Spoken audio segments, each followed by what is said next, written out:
วานเบาหวานลงเยอะไม่ได้เบาขนาดนั้นไม่ได้ปีนะเมื่อคืนนะ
โอ้โหเดี๋ยวนี่นั่ง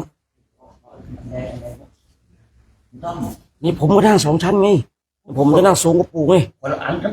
เหมือนอันจะกันไม่ได้หรอก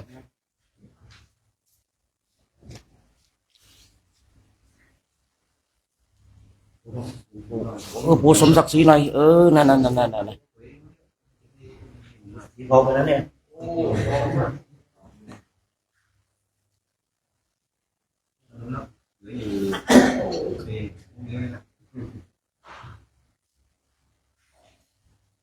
หนึ่งสองพุทโธหนึ่ง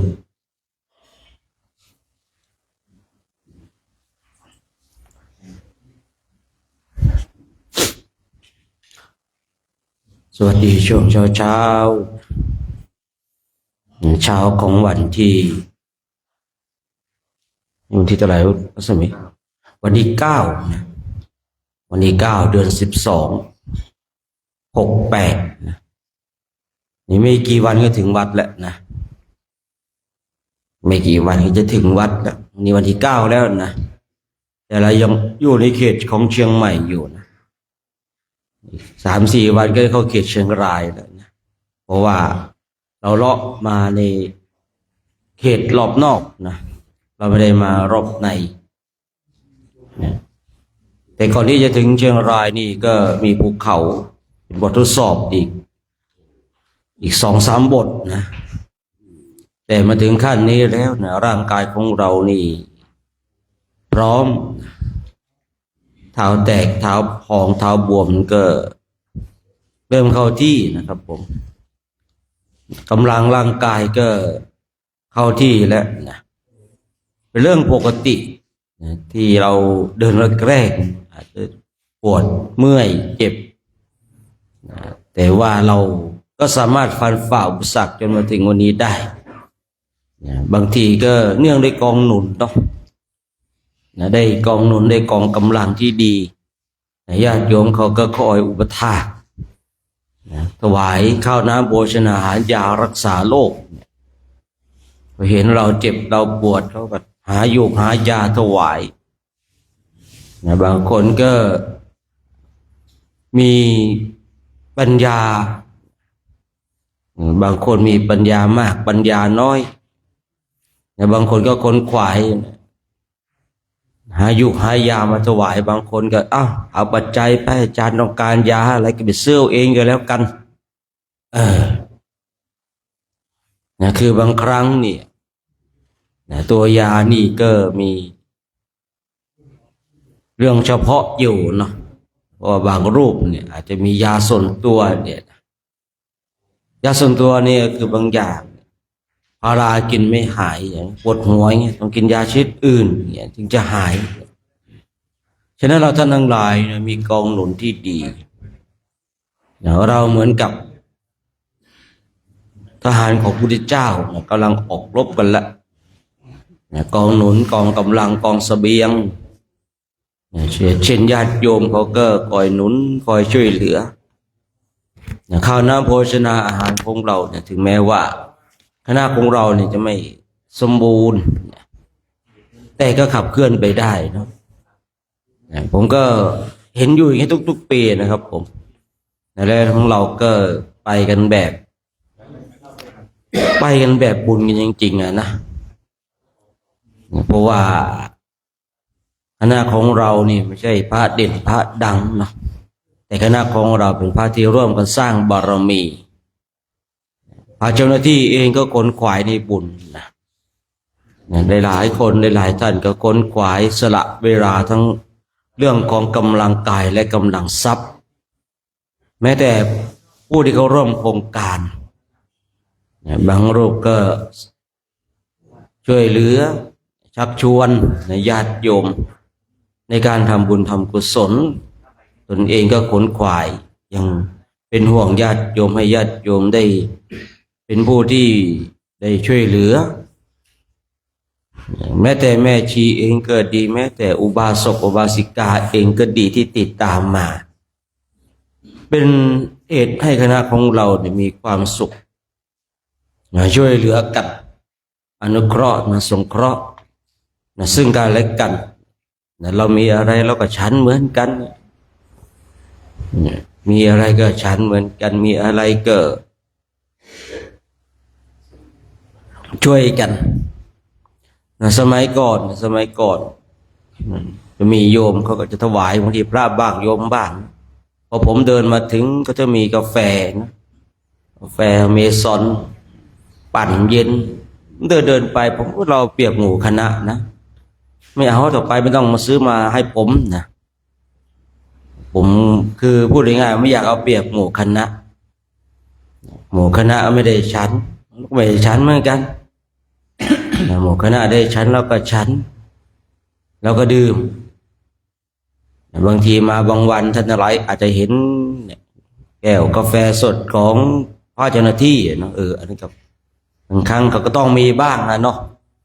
มีบ้างบางทีเขาจะถวายซื้อมาไว้ผมก็ไม่เอานะไม่เอาไม่รู้จะพูดอะไรยังไงผมกำลังลดไดเอทร่างกายลดความอ้วนว่าไปนะแต่จริงไม่อยากเอาเปรียบหมู่คณะฉันอย่างไรยังไงก็อยากจะอยู่อย่างนั้นนะครับพออยู่อย่างนี้ปุ๊บเรามันสามารถพูดอะไรได้เต็มปากได้ชัดเจนคนโอ้ยเราไม่ระฆังกระดังเดี๋ยวกระดังวะนะดังเราก็มาพร้อมกันแบบเนี้ยนะไม่ใช่ว่าผมบอกให้ยันเรศตีระฆังเนี่ยระฆังดังแล้วผมก็หายก็ไม่ใช่ไปนอนอย่างนี้ก็ไม่ใช่หรือเปล่าแล้วเราก็อยู่ด้วยกันผมเลยพูดอะไรได้เต็ม100%นะคือไม่ได้พูดแบบเขินกลัวว่านู่นนี่นั่นคือเราสามารถพูดอะไรได้เต็มปากผมก็ทำเหมือนกันคุณเหนื่อยผมก็คุณก็คนฉันก็คนมันก็เหนื่อยเหมือนกันแต่ถ้าคุยคำนี้มันก็ใช่หรือเปล่าเราก็เดินมาด้วยกัน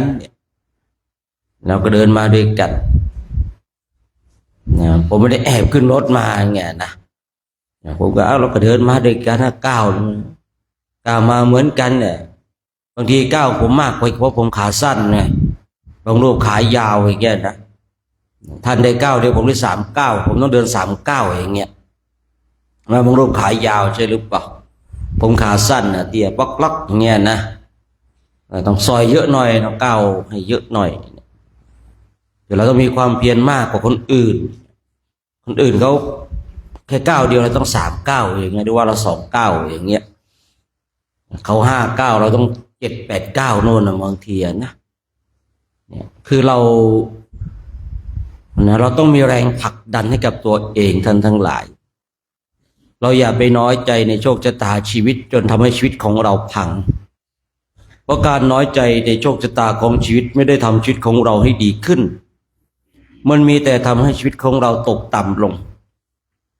ดีเราเคยได้ยินว่าเมื่อเรามีปมด้อยเราต้องสร้างปมด้อยของเราให้เป็นปมเด่นแต่เราอย่าทำปมด้อยของเราทำให้ชีวิตของเราพังมีมากเหลือเกินที่คนทั้งหลายที่ยอมพ่ายแพ้กับโชคชะตาของตนเองสมัยก่อนผมเคยได้ยินว่าชีวิตของคนเราเลือกเกิดไม่ได้ผมก็เชื่อเช่นนั้นแต่พอเราได้เข้ามาบวชในพุทธศาสนาแล้วใครคิดเช่นนี้ช่างโง่เขลานักขอประทานอภัยต้องใช้คำนี้ถ้าบุคคลใดได้ศึกษาพุทธศาสนานะแล้วยังพูดว่าชีวิตนี้เลือกเกิดไม่ได้ช่างโง่เขลานักเพราะอะไรถ้าเราศึกษาพุทธศาสนาเราจะเข้าใจเลยว่าชีวิตของเราสามารถเลือกเกิดได้ด้วยการกระทำของเราเองเนี่ยเราอยากจะเป็นเศรษฐีเราก็ให้ทานนี่เรากำลังเลือกเกิดให้เราเป็นบุคคลที่มีทรัพย์ในภายภาคหน้าถ้าเราอยากจะมีรูปร่างหน้าตาที่ดีเราก็รักษาศีลนี่เรากำลังเลือกเกิดว่าจะทำให้รูปร่างหน้าตาของเราดีสวยสดงดงามถ้าเราอยากจะมีสติมีปัญญาเราก็ภาวนาในการฟังธรรมไปเนี่ยเรากำลังเลือกเกิดเพราะว่าทรัพย์สินเงินทองทั้งหลายรูปร่างหน้าตาแม้แต่สติปัญญาเนี่ยก็เกิดจากการกระทำในอดีตส่งผลในปัจจุบันแต่ฉะนั้นถ้าเราเนี่ยทำสิ่งที่ดีเนี่ยเช่นการให้ทานรักษาศีลการเจริญจิตตภาวนาการฟังเทศน์ฟังธรรมเรากำลังเลือกเกิดในสิ่งที่ดีๆในสถานที่ดีเนี่ย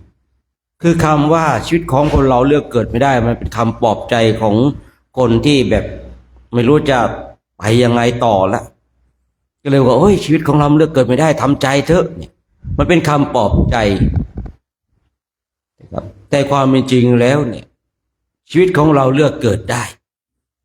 อยากจะเกิดเป็นเทวดาเนี่ยเราก็สร้างเหตุให้ดีเพียงแต่สร้างกาลกุศลเราก็สามารถเกิดเป็นเทวดาได้ใช่หรือเปล่าถ้าเราอยากจะเกิดเป็นพรหมเราเลือกได้ทันทั้งหลายเราก็ทำสมาธิจิตให้เกิดขึ้นตั้งแต่อัปปนาสมาธิเป็นต้นไปก็ไปเกิดในพรหมถ้าเราอยากจะไปเกิดเป็นพระอรหันต์ดีกว่าเนี่ยแล้วก็บำเพ็ญเพียรภาวนา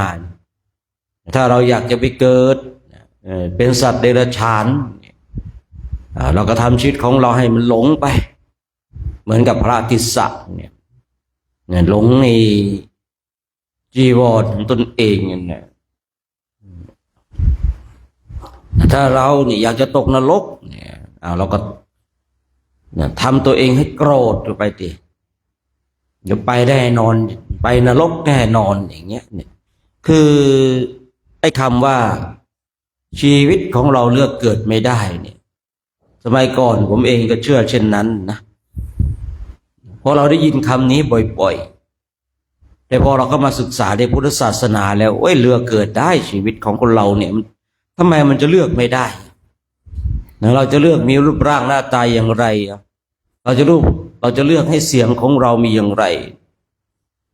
เพราะในชาติปัจจุบันนี้ถ้าเรามีรูปร่างหน้าตามีทรัพย์สมบัติมีสติปัญญาอย่างนี้เนื่องได้เกิดที่เราเกิดมาเนี่ยในชาตินี้เพราะมีผลมาจากในอดีตอดีตของเราเนี่ยเราทำจึงส่งผลในชาติปัจจุบันเราเลือกที่จะเป็นเช่นนี้คือบางคนบางท่านว่าไม่ได้เลือกนะอยากจะเป็นเศรษฐีคือเราถูกเลือกด้วยการกระทำที่ผมเคยคุยว่าไอตอนมีชีวิตอยู่เราเป็นผู้ที่เลือกแต่เมื่อเราตายไปแล้วเราจะเป็นผู้ที่ถูกเลือกอะไรเราผู้ถูกเลือกคืออะไรเราก็จะถูกเลือกด้วยบุญและบาปแต่ตอนมีชีวิตอยู่เนี่ยเราสามารถเลือกได้ว่าเราจะทำบุญหรือทำบาปแต่เมื่อเราตายไปเนี่ยเราก็จะเป็นผู้ที่ถูกเลือกเองว่าเราเนี่ยจะถูกบุญหรือบาปเลือกฉะนั้นชีวิตของเราเลือกเกิดได้ท่านทั้งหลายเราลองศึกษาให้ดีเถอะ แต่คำว่าชีวิตของเราเลือกเกิดไม่ได้เนี่ยมันเป็นคำปลอบใจบางทีบางคนก็น้อยในโชคชะตาชีวิตของตนเองว่าทำไมชีวิตของฉันต้องเป็นอย่างนั้นเป็นอย่างนี้นี่ไปเจอคนแบบคือพูดง่ายๆว่าต้องการให้กำลังใจปรับจิตก็เลยพูดว่าโอ้ทำใจเถอะ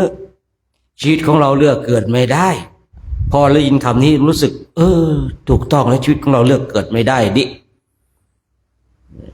ทั้งที่คำนี้เป็นคำปลอบใจแต่มันก็สามารถทำให้คนหลายๆคนเนี่ยมีชีวิตการเป็นอยู่ที่ดีขึ้นเนื่องด้วยจิตของตนเองยอมรับสภาพของตนเองกับคำว่าชีวิตของเราเลือกเกิดไม่ได้ภาคเราเนี่ยก็สามารถเลือกเกิดได้ญาติโยมก็เลือกเกิดได้จะเกิดไปณสถานที่ใดเกิดในครอบครัวใดเนี่ยก็ลองดูดิพุทธเจ้าของเราเนาะในข่าวเป็นพระโพธิสัตว์เนี่ยที่อยู่ในดุสิตสวรรค์เนี่ยเทวดาทั้งหลายมาราธนานิมนต์เกิดได้แล้วตามศาสนาของเรานะองค์ก็ส่งตรวจดูเลยต้องเลือกแม่เลือกประเทศเลือกตระกูลเอาเลือกได้หรือเปล่าเราเลือกได้ท่านทั้งหลายแม่ต้องเป็นคนที่มีศีลมีธรรมตระกูลก็ไม่ต่ำกว่าพราหมณ์คือวิสัยหรือว่าเป็นธรรมเนียมของพุทธเจ้าบางทีก็จะเกิดในตระกูลพราหมณ์บางทีก็จะเกิดตระกูลกษัตริย์ในชาติสุดท้ายนะแต่ในช่วงที่บำเพ็ญเพียรเนี่ยอันเนี้ยสามารถไปเกิดเป็นทุกอย่างได้ทั้งสัตว์เดรัจฉานมนุษย์เทวดาพรหมพระองค์ก็เลือกเลือกได้ว่าต้องเกิดในตระกูลดีคนไหนดีถ้าเกิดในพระพุทธเจ้าของเราเกิดในตระกูลกษัตริย์พระเจ้าหลายๆพระองค์เกิดในตระกูลของพราหมณ์เลือกแม่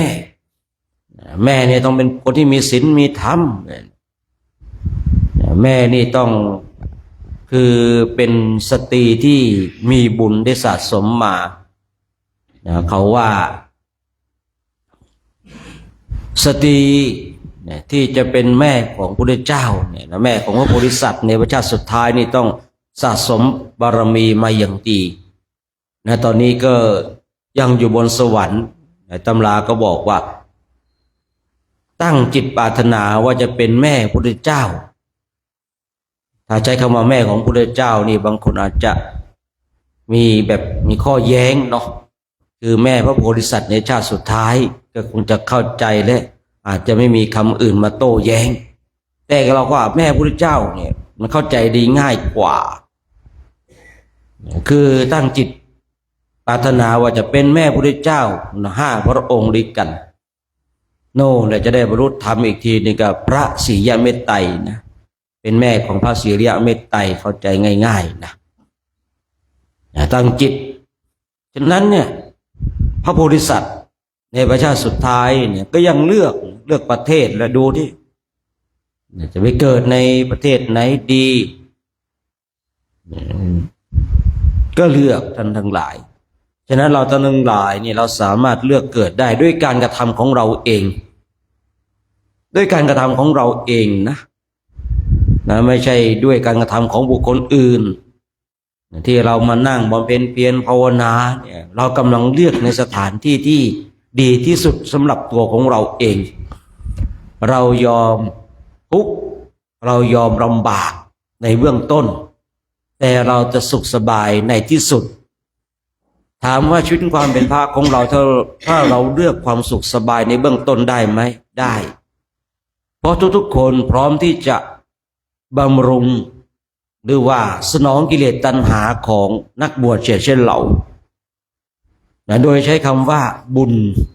ที่เขามีคำว่าขายบุญกันนั่นเองคนทั้งหลายพร้อมที่จะสนับสนุนปนเปื้อใช้คำนี้น่าจะเข้าใจง่ายกว่าเมื่อคนทั้งหลายมาปนเปื้อเราก็มีความสุขในเบื้องต้นแต่ในที่สุดละท่านทั้งหลายนี่คือสิ่งสำคัญ นะฉะนั้นเราท่านทั้งหลายได้ยอมทุกข์ในเบื้องต้นนะทุกข์ไปเถอะฝึกฝนอบรมไปเถอะภาคเพียรพยายามไปเถอะให้จิตของเรามันมีที่พึ่งมีที่พักนะให้จิตของเราเนี่ยฝึกฝนอบรมจนมั่นใจว่าฉันไม่ตกนรกแล้วฝึกฝนอบรมมันต้องรู้ครับบุคคลใดยังไม่รู้ว่าตนเองเนี่ยตายไปจะไปไหนเนี่ยยิ่งถ้าเป็นพระนี่ยิ่งแย่เลยครับผมขอประทานอภัยเนาะที่ต้องกล่าวชิ้นนี้แต่ว่ามันเป็นเรื่องจริงที่เราจะต้องเข้าใจฉะนั้นเรายอมทุกข์ในเบื้องต้นเนี่ยมาเดินกันแบบนี้มันเจ็บบ้างปวดบ้างถูกคนด่าบ้างถูกคนตำหนิบ้างมันสารพัดนะครับแต่เรามีจุดยืนของเราที่ชัดเจนเรายอมทุกข์ในเบื้องต้นผมก็เลยคุยบ่อยๆว่าตอนนี้ผมมีกำลังผมจะทำอย่างเต็มที่ในวันหนึ่งผมหมดกำลังนะผมก็จะไม่ทำอะไรผมก็จะนั่งกระดิกเท้านั่งดูจิตดูใจเราทำตอนมีกำลังถึงแม้มันจะทุกข์ เราอาจจะมองเพื่อนพุทธมจันทร์ว่าคนอื่นเขาไม่เห็นทำอย่างเราเลยเขาไม่ออกมาเดินตากแดดหน้าดำแต่ไม่คร่ำเครียดเหมือนกับเราเลยที่จริงนะถ้าเรายอมสุขในเบื้องต้นเนี่ยมันก็ได้อยู่ครับท่านทั้งหลายยิ่งถ้าบุคคลใดอยู่กับครูบาอาจารย์เนี่ยมี power มีญาติโยมรู้จักโอ้ยยิ่งง่ายครับอาหารการขบฉันเนี่ยญาติโยมพร้อมผมเคยอยู่กับครูบาอาจารย์ที่แบบคือท่านโด่งดังพูดง่ายๆญาติโยมรู้จักโอ้ยเราจะเอาอะไรล่ะท่านทั้งหลายเราจะเอาอะไรญาติโยมพร้อมที่จะปนเปื้อพร้อมที่จะให้เราเพราะว่ามีบารมีของครูบาอาจารย์คุ้มกะลาอยู่นะครับผมก็พิจารณาโดยแยบคายแล้วเรานี่สุขในเบื้องต้นคนทั้งหลายเนี่ยพร้อมที่จะดูแลเราทางด้านร่างกายให้มีความสุขแต่จิตใจไม่มีความสุขนี่มันแย่จิตใจของเราไม่มีเครื่องเกาะจิตใจของเราเนี่ยไม่มีธรรมเป็นเครื่องยึดเราก็จะลำบากผมก็เลยขอโอกาสครูบาอาจารย์ออกเพราะว่าเห็นไงว่าถ้าเราอยู่ตรงนั้นเนี่ยบางทีความสุขทางกายมีมากเหลือเกินนะครับบางที่นะครับผมคือไม่ใช่ว่าการจับปัจจัยไม่ดีนะครับผมสนับสนุนนะ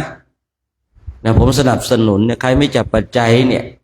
แต่เราต้องมองหลักความเป็นจริงนะบางที่เนี่ยผมเคยอยู่เนาะไม่จับปัจจัยนะครับเราสังเกตดูเถอะคนที่ไม่จับปัจจัยเนี่ยมันจะมีของดีมากกว่าคนที่จับปัจจัยในวัดที่บอกว่าไม่จับปัจจัยเนี่ยเวลาที่นู่นนี่นั่นเงินเยอะเหลือเกินนะเงินเยอะเหลือเกินเพราะอะไรเพราะว่าบางทีเนี่ยเราไปเป็นลูกวัดเนี่ยครูบาอาจารย์ไม่จับปัจจัยแต่ว่าบางทีมันก็มีคนเก็บให้ออกจากวัดบางทีนะหลายหมื่นนะบางทีเกือบแสนนะครับนี่คือพูดง่ายๆว่าการที่ไม่จับปัจจัยเนี่ยคือไม่จับก็ไม่จับเลยนะครับผมไม่ยุ่งไม่เกี่ยวไม่ข้องแวะจิตใจไม่ไปผูกว่าเรามีปัจจัยเท่านั้นเท่านี้คือคนที่บอกไม่จับปัจจัยแต่จิตใจยังข้องแวะเกี่ยวข้องมีความสุขกับเงินที่รู้ว่าตนเองมีอยู่เนี่ยที่มีคนเขาจับไว้ให้มันก็ไม่แตกต่างการจับปัจจัยหรอกท่านทั้งหลายไม่แตกต่างกันแต่ฉะนั้นท่านทั้งหลายนี่เนาะบางทีเนี่ยเราก็ต้องพิจารณาโดยแยบคายว่าเราจะเอาสุขในเบื้องต้นแต่ทุกข์ในเบื้องปลายหรือว่าเราจะยอมทุกข์ในเบื้องต้นเราจะสุขในเบื้องปลายเนี่ยอันนี้ขึ้นอยู่กับตัวของเราเองแต่ผมเองเนี่ยผมยอมทุกข์ในเบื้องต้นเนี่ยบางคนบางท่านอาจารย์จะไปลำบากทำไมเขาก็เป็นห่วงเรานะก็ต้องขอบคุณในความเป็นห่วงของคนทั้งหลาย นะแต่ว่าเราก็มีจุดยืนของเรานะมีจุดยืนว่าหนึ่งผมมีจุดยืนที่ชัดเจนนะสมความปรารถนาของผมแล้วนะผมก็เลยสบายทีนี้ก็สงเคราะห์และช่วยเหลือเกื้อกูลคนทั้งหลายเท่าที่จะทำได้ยิ่งในยุคปัจจุบันนี้มันเป็นยุคที่มีอะไรหลายๆอย่างที่เราจะต้องมาปรับตัวให้เข้ากับสังคมนะเราเนี่ยยอมทุกข์ในเบื้องต้นฝึกฝนอบรมบ่มนิสัยไปนะแล้วความสุขในเบื้องปลายมันก็จะเกิดขึ้นฉะนั้นก็ฝากไว้ในช่วงเช้าของวันนี้เนาะนะเช้าของวันที่9 เดือน 12/68ซึ่งอีกไม่กี่วันเราก็จะถึงวัดแล้วนะเพราะว่าวันนี้เราก็อยู่ในเขตของจังหวัดเชียงใหม่นะอีกสัก2-3 วันคงจะเข้าเขตเชียงรายนะครับเพราะว่านะเราไปถึงวัดก็อยู่วัดคงไม่กี่วันนะครับผมคือต้องรอให้ปีใหม่ผ่านไปเนี่ยพอปีใหม่ผ่านไปก็เตรียมตัววางแผนที่จะไปสั่งเสียเจ้าอาวาสไปสั่งเสียผู้เป็นพ่อเป็นแม่ว่าไปอินเดียครั้งนี้ไม่รู้จะรอดกลับมาหรือเปล่าเนี่ยนะเตรียมตัวสั่งเสียเลยนะใครทำพินัยกรรมได้ก็ทำว่าห้ามเอาผิดนะห้ามเอาผิดเพราะว่าไปที่นู่นมันหลายอย่างท่านทั้งหลายเราต้องแบบเซฟทุกอย่างเลยนะอาหารการขบฉันเนี่ยบางทีไปเนี่ยท้องเสียท้องร่วงกันมีอยู่ปีหนึ่งท้องเสียกันนะไปโทษอาหารแม่ครัวนะแม่ครัวพ่อครัวคงทำอาหารนี่ผมก็สืบดีครับสืบที่ไหนได้แอบซื้อของกินระหว่างทางนะเนาะดีทาสของเรารับไม่ได้นะแตะไม่ได้เลยนะท่านทั้งหลายอาหารบางอย่างที่ประเทศอินเดียนะถ้าไม่ใช่ออกจากเตาร้อนเนี่ยครับถ้าเราไปแตะนะถ้าไม่ร้อนนะถ้าคนไม่พิเศษจริงเนี่ยฉันไม่ได้หรอกครับผมนอกจากคนที่พิเศษนะคนพิเศษนี่คืออะไรมีธาตุที่เกิน100หรือพูดง่ายว่าคนบ้าๆบอๆนะกินอาหารพวกนี้ได้นะครับแต่เวลาคนเต็ม100อย่างพวกเราเนี่ยบางทีไปแตะนี่ก็แป๊บเดียวแล้วจุดเลยแหละครับผมอาหารอินเดียนี่แตะไม่ได้เลยนะฉะนั้นก็ฝากไว้เนาะช่วงเช้าของวันนี้เดี๋ยวเราก็จะได้มาร่วมกันนะทำวัดสวดมนต์เพราะว่าน่าจะพร้อมถึงพร้อมแล้วเนาะถึงพร้อมกันคุม4ครบเป่าผมคิดครับเนาะกลุ่ม3กลุ่มตาวิเต้ทองสิทธิ์ครบเนาะแม่ชีครบเปล่าแม่ชีเอ้ยโยมติดตามมาครบไหมไอ้ขาดเนี่ยอาตมาไม่เป็นห่วงนะแต่ถ้าเกินมาดูให้ดีนะว่าใครเกินนะวันเมื่อวานมีแค่7ตอนเช้ามี8เนี่ยนะดูให้ดีนะว่าใครเกินมานะถ้าเกินมาก็ค่อยๆลุกไปนะอย่าไปวิ่งเสียเชิงแม่ชีเสียเชิงโยมนะถ้าเกินมาแสดงว่าใช่เลยนะไอ้ขาดยังไม่น่ากลัวนะเพราะขาดยังเป็นเรื่องปกติถ้าเกินมาแล้วใช่เลยแหละนะเมื่อคืนคงหลับกันสบายเนาะทั้งพระกันเงียบเนาะทั้งแม่ชีก็เงียบหมดเลยเนาะมีความสุขกันเนาะนี่นี่มนต์น้องตาเพ่งนำพาสวดมนต์ไหว้พระกันเราก็จะได้สวดมนต์ไหว้พระกันในช่วงพักเช้าเนาะ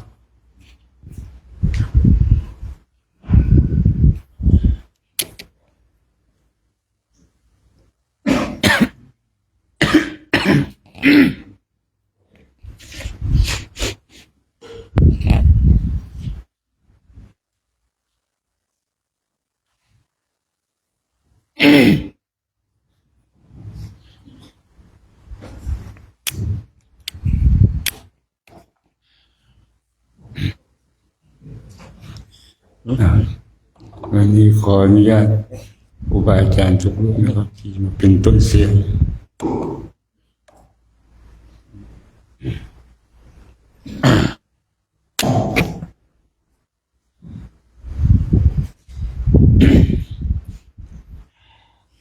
ถ้าพร้อมแล้วก็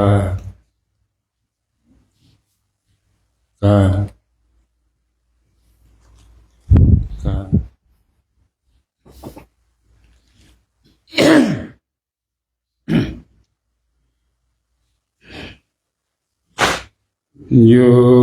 โสภะคะวะอะระหังสัมมาสัมพุทโธสวากขาโตเยนะภะคะวะตาธัมโมสุปฏิปันโนยัสสะภะคะวะโตสาวกสังโฆธัมมังยังภะคะวันตังสัทธัมมังสัทธังฆังอิเมหิสกะเลหิยะถาลังอาโรปิเตหิอาภิปุเชนะมังสัจจุโนพันเตภะคะวะสุกิระปะรินิพพุตโตปิปัญจิมาชนะตานุกัมปมานัสสะอิเมสกาเลทุกขตาปัญนาการะภูเตมปฏิคันหาตุอัมหาคัมติคารตังหิตายาสุขายาอะระหังสัมมาสัมพุทโธภะคะวะพุทธังภะคะวันตังอภิวาเทมิสวากขาโตภะคะวะตาธัมโมธัมมังนัมมัสสามิสุปฏิปันโนภะคะวะโตสาวกสังโฆสังฆังนะมามิ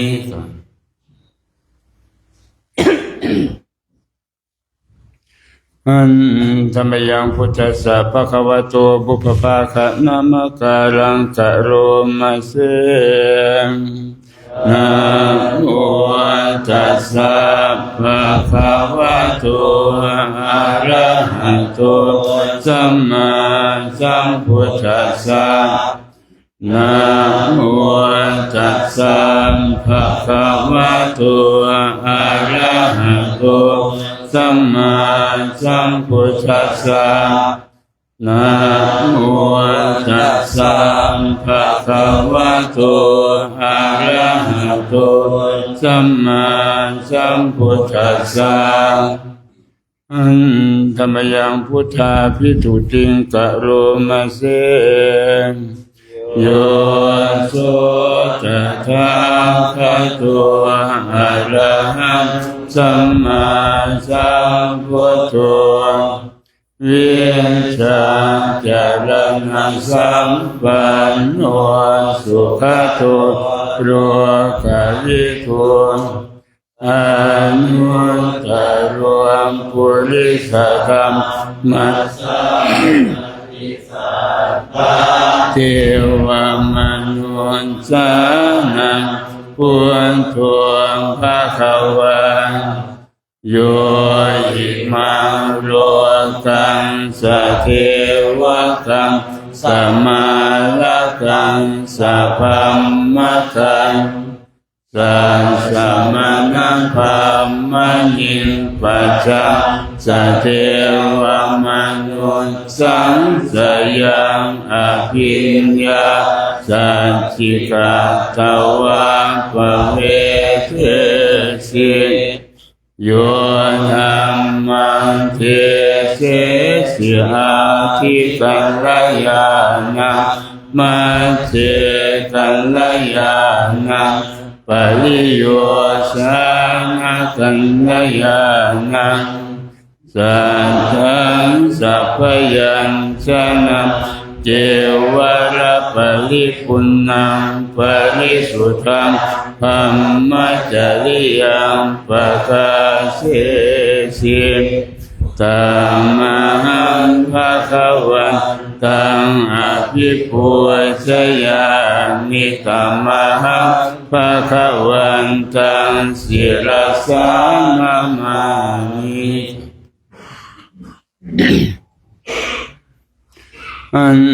ธรรมยังธรรมาภิทุติงกะโรมะเสโยโสสวะคาโตภะคะวะตาธัมโมสันติติโกอาการิโกเอหิปัสสิโกโอปัญญิโกปัจจตังเวทิตาโพวิญโยหิตัมมังอภิปูชยามิตัมมังธัมมังศิรสานามามิ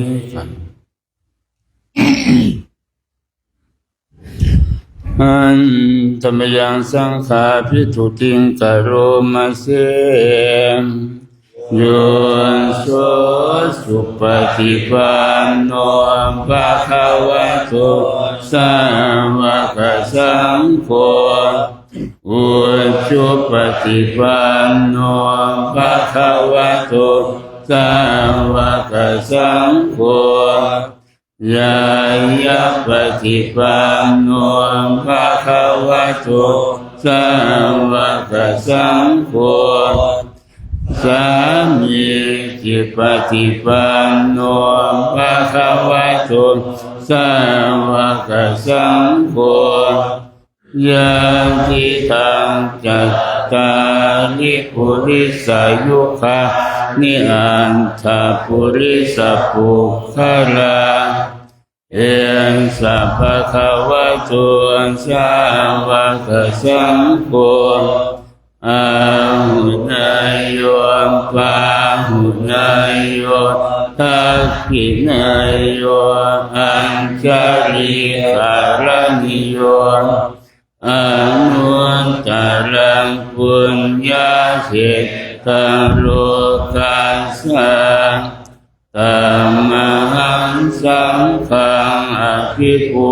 ชยามิตัมมังสังฆังศิรสานามามิ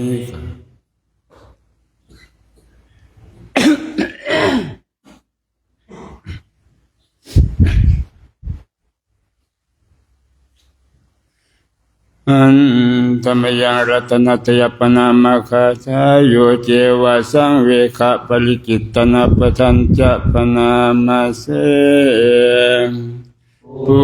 ณโตสุสุโตกรุณามหังโหโยจันตสุตัมภรยานาโรจันโนโรกันสัพพัมพุมปฏิเวสคาตะโกวันธามิพุทธังอะหัมมาทะเลนะตังธัมโมปฏิโพหิยตัสสะสัตตุโนโยมะคาปะธัมมะทะเพทะพินนะโกโรกุตตะโรโยจัตตะทะทีปโนโห วันทานิธรรมังอะหังมัตตะเลนะตังสังโฆสุเขตาปยติเขตาสังยิโตโยทิตัสสันโตสุขตานุโภชโกโรระปะหิโนอริโยสุเมธัสโสวันทา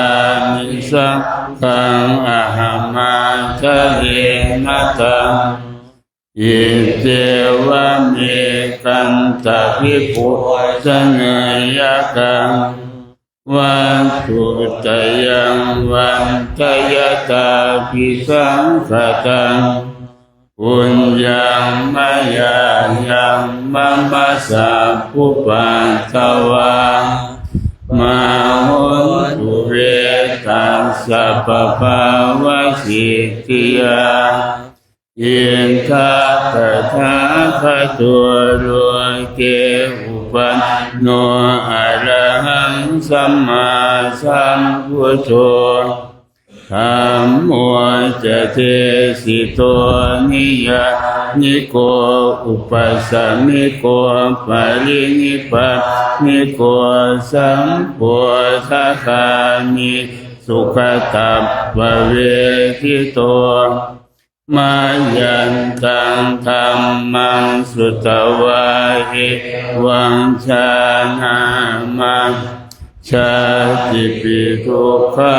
ชราปิทุกขามรณะปิทุกขังโสกปริเทวทุกขโทมนัสสุปายาสัพพิทุกขังอัปปิเยหิสัมปโยโคทุกโขปิเยหิวิปปโยโคทุกโขยัมปิสังอาราปฏิตัมปิทุกขังสังคิเตนะปัญจุปทานะขันธาทุกขังเสยทิทังรูปุปาทานะขันโทเวทนุปาทานะขันโทสัญญูปาทานะขันโทสังขารูปาทานะขันโทวิญญาณุปาทานะขันโทเยสังปริญญาญาคาลมาโนโสภะคะวะเอวังพะหุลังสาวะเกวิเนติเอวังภะคะจะปะนัสสะภะคะวะโตสาวะเกสุอนุสาสนิพะหุลาภวัตติรูปังอนิจจังเวทนาอนิจจาสัญญาอนิจจาสังขารอนิจจาวิญญาณังอนิจจังรูปังอนัตตาเวทนาอนัตตาสัญญาอนัตตาสังขารอนัตตาวิญญาณังอนัตตาสัพเพสังขาราอนิจจา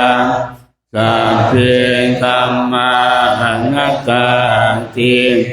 เตมะยังโหตินามหาชาติยาสระมรณเนนะโส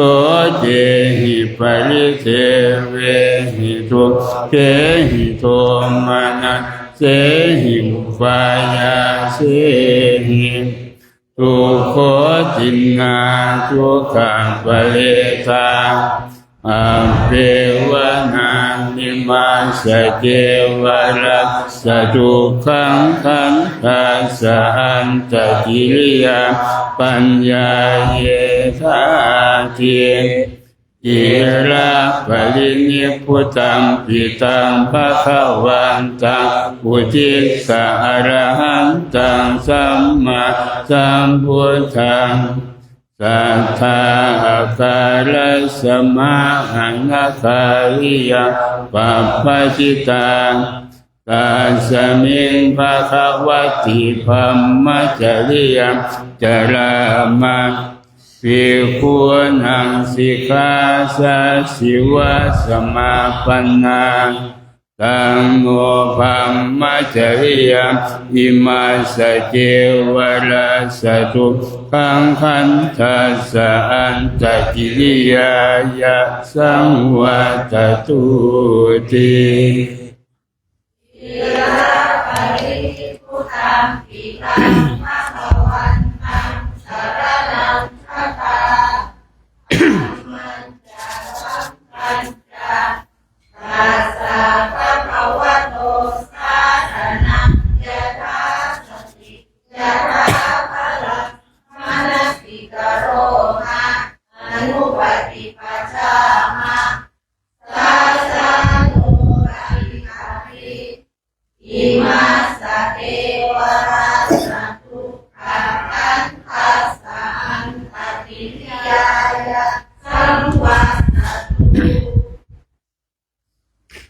อัน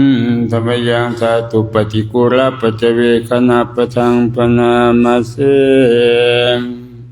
ยะถาปัจจยังปวัตตมานะทาตุมาตเมเวตังยะทิตาจิวรังตตุปปุจจโกจะปุคารวะทาตุมาตะโกนิสัตตัวนิจิโวสุญโยสัพพานิปานะอิมานิจิวรานิอาทิคุจนิยานิอิมังปุติกายังปัตตวะอติวิยะทิคุจนิยานิสายันติยะถาปัจจยังปวัตตมานังทาตุมาตเมเวตังยะทิทังปินทปาโตจตุปปุจจโกจะปุคารวะทาตุมัตตะโกนิสัตตัวนิสิโวสุญโยสัพโพปนายังปินทปาโตอาทิโกจนิโยอิมังปุติกายังปัตตวะอติวิยะทิโกจนิโยจายะติยะถาปัจจยังปวัตตมานังทาตุมาตมิเวตังยะทิทังเสนาสนะตตุปปุจจโกจะปุคารวะทาตุมัตตะโกนิสัตตัวนิจิตโวสุญโยสัพพานิปานะอิมานิเสนาสนะนิอาทิคุจนิยานิอิมังปุติกายังทิคุจนิยานิสายันติยะถาปัจจยังปวัตตมานังทาตุมาตมิเวทังยะทิทังคิลานะปัจจยะเภสัชชะปริคาโลจตุปปุจจโกจะปุคารวะทาตุมัตตะโกนิสัตตัวนิจิโวสุญโยสัพโพปนายังคิลานะปัจจยะเภสัชชะปริคาโลอาทิโกจนิโยอิมังติกายังปัตตวะอติวิยะทิโกจนิโยชายาติจบการทำวัดเศร้าแล้วครับจากนี้ประยกขออนุญาตไปสิพาสวดศาสนาลมเปิดไปหน้า251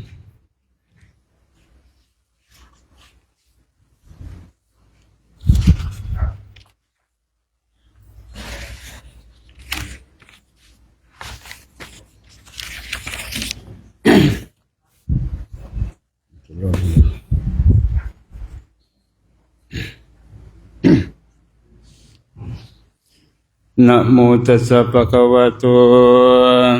อะระหะโตสัมมาสัมพุทธั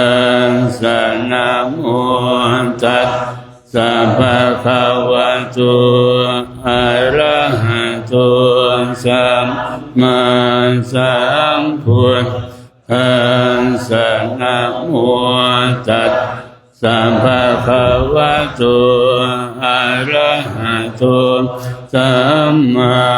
สัมพุทธัสสะกุศล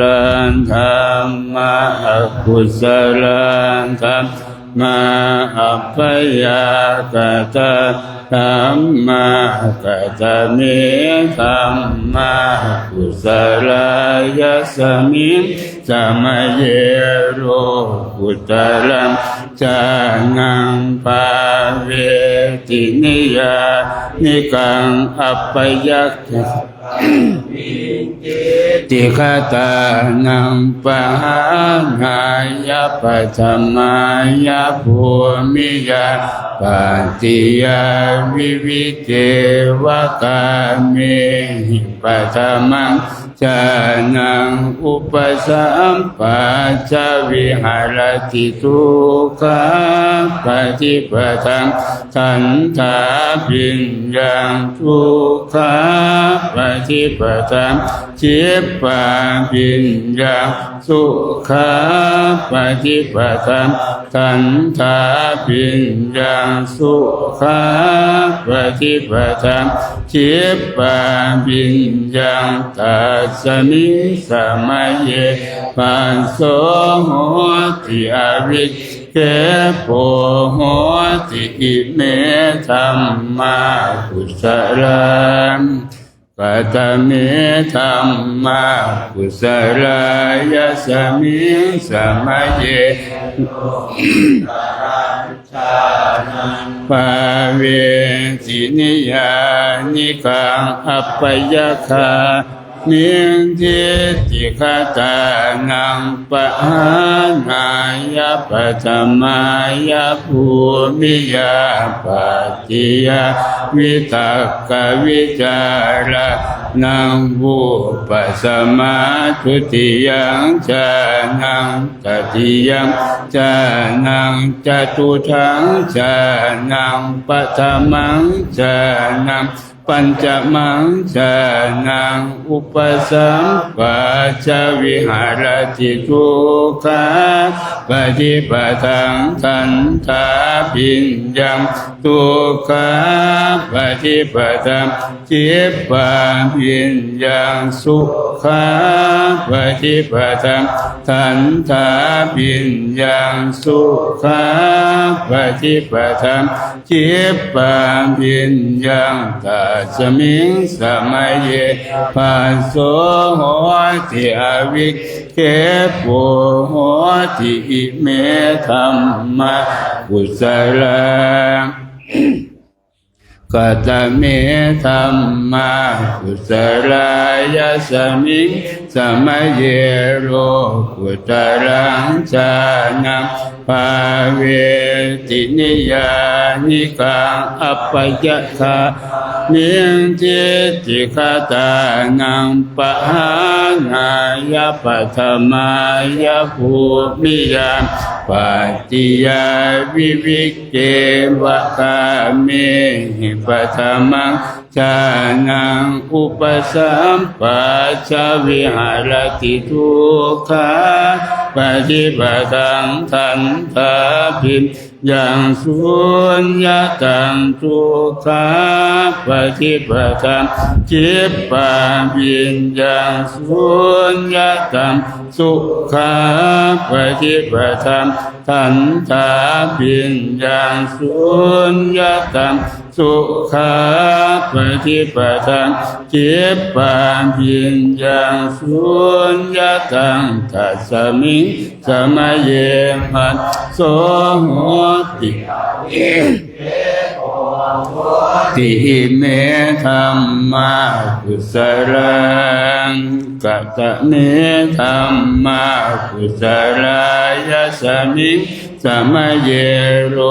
กุตรังชานังภาเวตินิยานิกังอัปปัจจคามินจิติคาตานังปะหานายาปัตมายาภูมิยาปฏิยาวิตักกวิจารานังภูปัสมาทุติยัมชานังตติยังชานังจตุทังชานังปะธรรมังชานังปัญจปัจจวิหารติทุกขา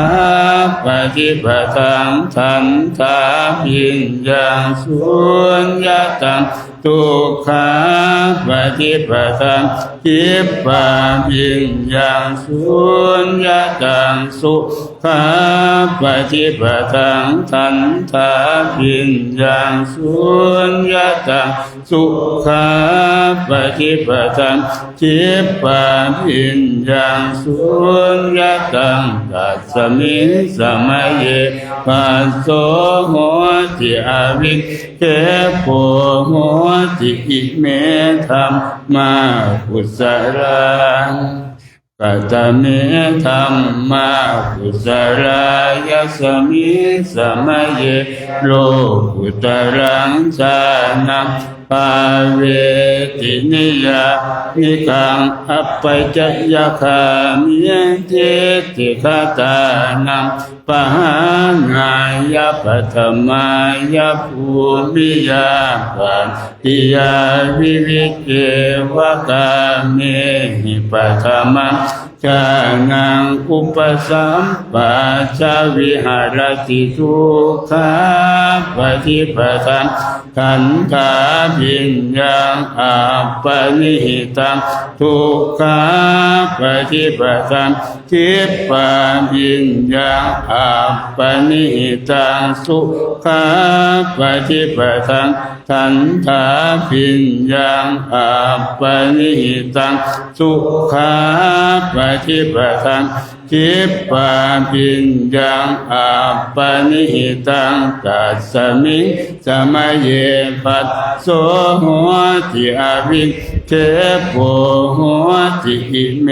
ธัมมากุสลังกัตเมธัมมากุสลายสมิงสมัยเยโรกุตรังชา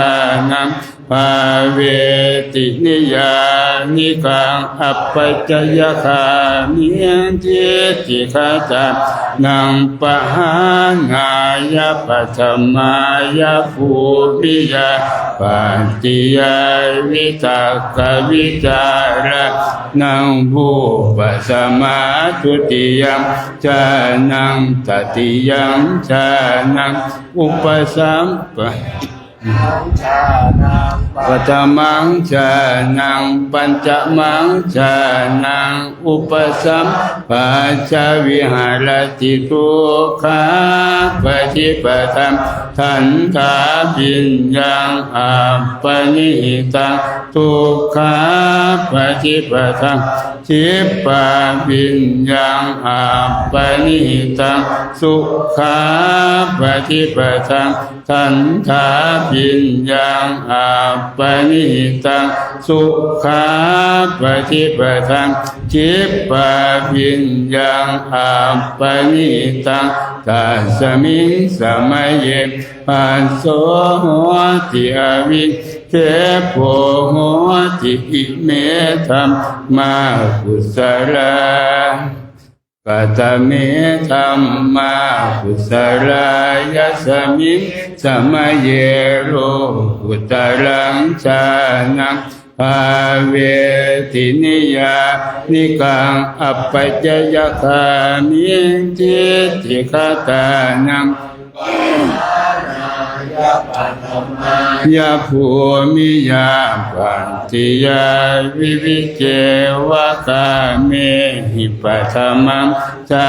นังอุปสัมปัชชาวิหารติทุกขาปฏิปทัมทันทาปิญญังฉันทาทิปัสเตยังวิริยาทิปัสเตยังจิตตาทิปัสเตยังวิมังสาทิปัสเตยังทุกขาปฏิปทังจิปปาปิญญังฉันทา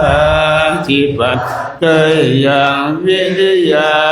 ทิปัสเตยังจิตตาทิปัสเตยังวิมังสาทิปัสเตยังสุขาปฏิปทัมทันทาปิญญังฉันทาทิปัสเตยังวิริยาทิปัสเตยังจิตตาทิปัสเตยังวิมังสาทิปัสเตยังสุขาปฏิปทัมจิปปาปิญญังฉันทาทิปัสเตยังวิริยาทิปัสเตยังจิตตาทิปัสเตยังวิมังสาทิปัสเตยังตัสสมิงสมัยเยปัสโสวะติอวิเทโพติเมธัมมากุสลังกัตเมธัมมากุสลายสมิสมัยเยโรกุตรังชานังภาเวตินิยานิกังอัปปยคามิงทิติคตานังปหานายปัทมายภูมิยาปัตติยาวิตักขวิจาระนังบุปสมาทุติยังชานังตติยังชานังจตุทังชานังปัทมังชานังปัญจมังชานังอุปสัมข้าปฏิปทังทันทาปิญญังฉันทาทิปัสเตยังวิริยาทิปัสเตยังจิตตาทิปัสเตยังวิมังสาทิปัสเตยังทุกขาปฏิปทังจิปปาปิญญังฉันทาทิปัสเตยังวิริยาทิปัสเตยังจิตตาทิปัสเตยังวิมังสาทิปัสเตยังสุขาปฏิปทังทันทาปิญญังฉันทาทิปัสเตยังวิริยาทิปัสเตยังจิตตาทิปัสเตยังวิมังสาทิปัสเตยังสุขาปฏิปทังจิปปาปิญญังฉันทาทิปัสเตยังวิริยาทิปัสเตยังจิตตาทิปัสเตยังวิมังสาเตยังอทุกขมสุขาปฏิปทังทันทาปิญญังฉันทาทิปัสเตยังวิริยาทิปัสเตยังจิตตาทิปัสเตยังวิมังสาทิปัสเตยังอทุกขมสุขาปฏิปทังจิปปาปิญญังฉันทาทิปัสเตยังวิริยาทิปัสเตยังจิตตาทิปัสเตยังวิมังสาทิปัสเตยังตัสสมิสมัยเยปัสโสติอวิเทโพติอิเมธัมมากุสลัง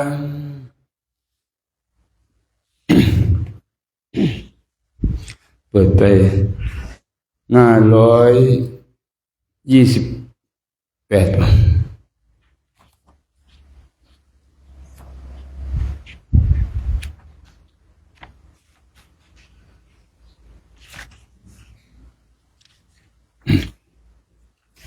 อิติปิโสภะคะวะอะระหังสัมมาสัมพุทโธวิชชาจารณะสัมปันโนสุขโตโลกวิทูอนุตตรปุริสธรรมละจิสัทธาเทวมนุษย์สานังพุทโธภะคะวะติสวะคาโตภะคะวะตาธัมโมสันติติโกอาการิโกเอหิปัสสิโกโอปนะหิโกปัจจันตังเวทิตาโพวิโยหิติสุปฏิปันโนภะคะวะโตโกอุชุปฏิปันโนภะคะวะโตสาวกสังโฆญาญาปฏิปันโนภะคะวะโตสาวกสังโฆสามีจิปฏิปันโนภะคะวะโตยะทิทางจัตตาริปุริสายุคานิอัตถปุริสปุคละเอสัพพะคะวะโตสาวกสังโฆอาหุนายโยปาหุนายโยทักขินายโย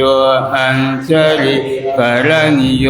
อนุตตรังปุญญาเตทังโลกัสสติภาหุงสหัสสมาพิเนม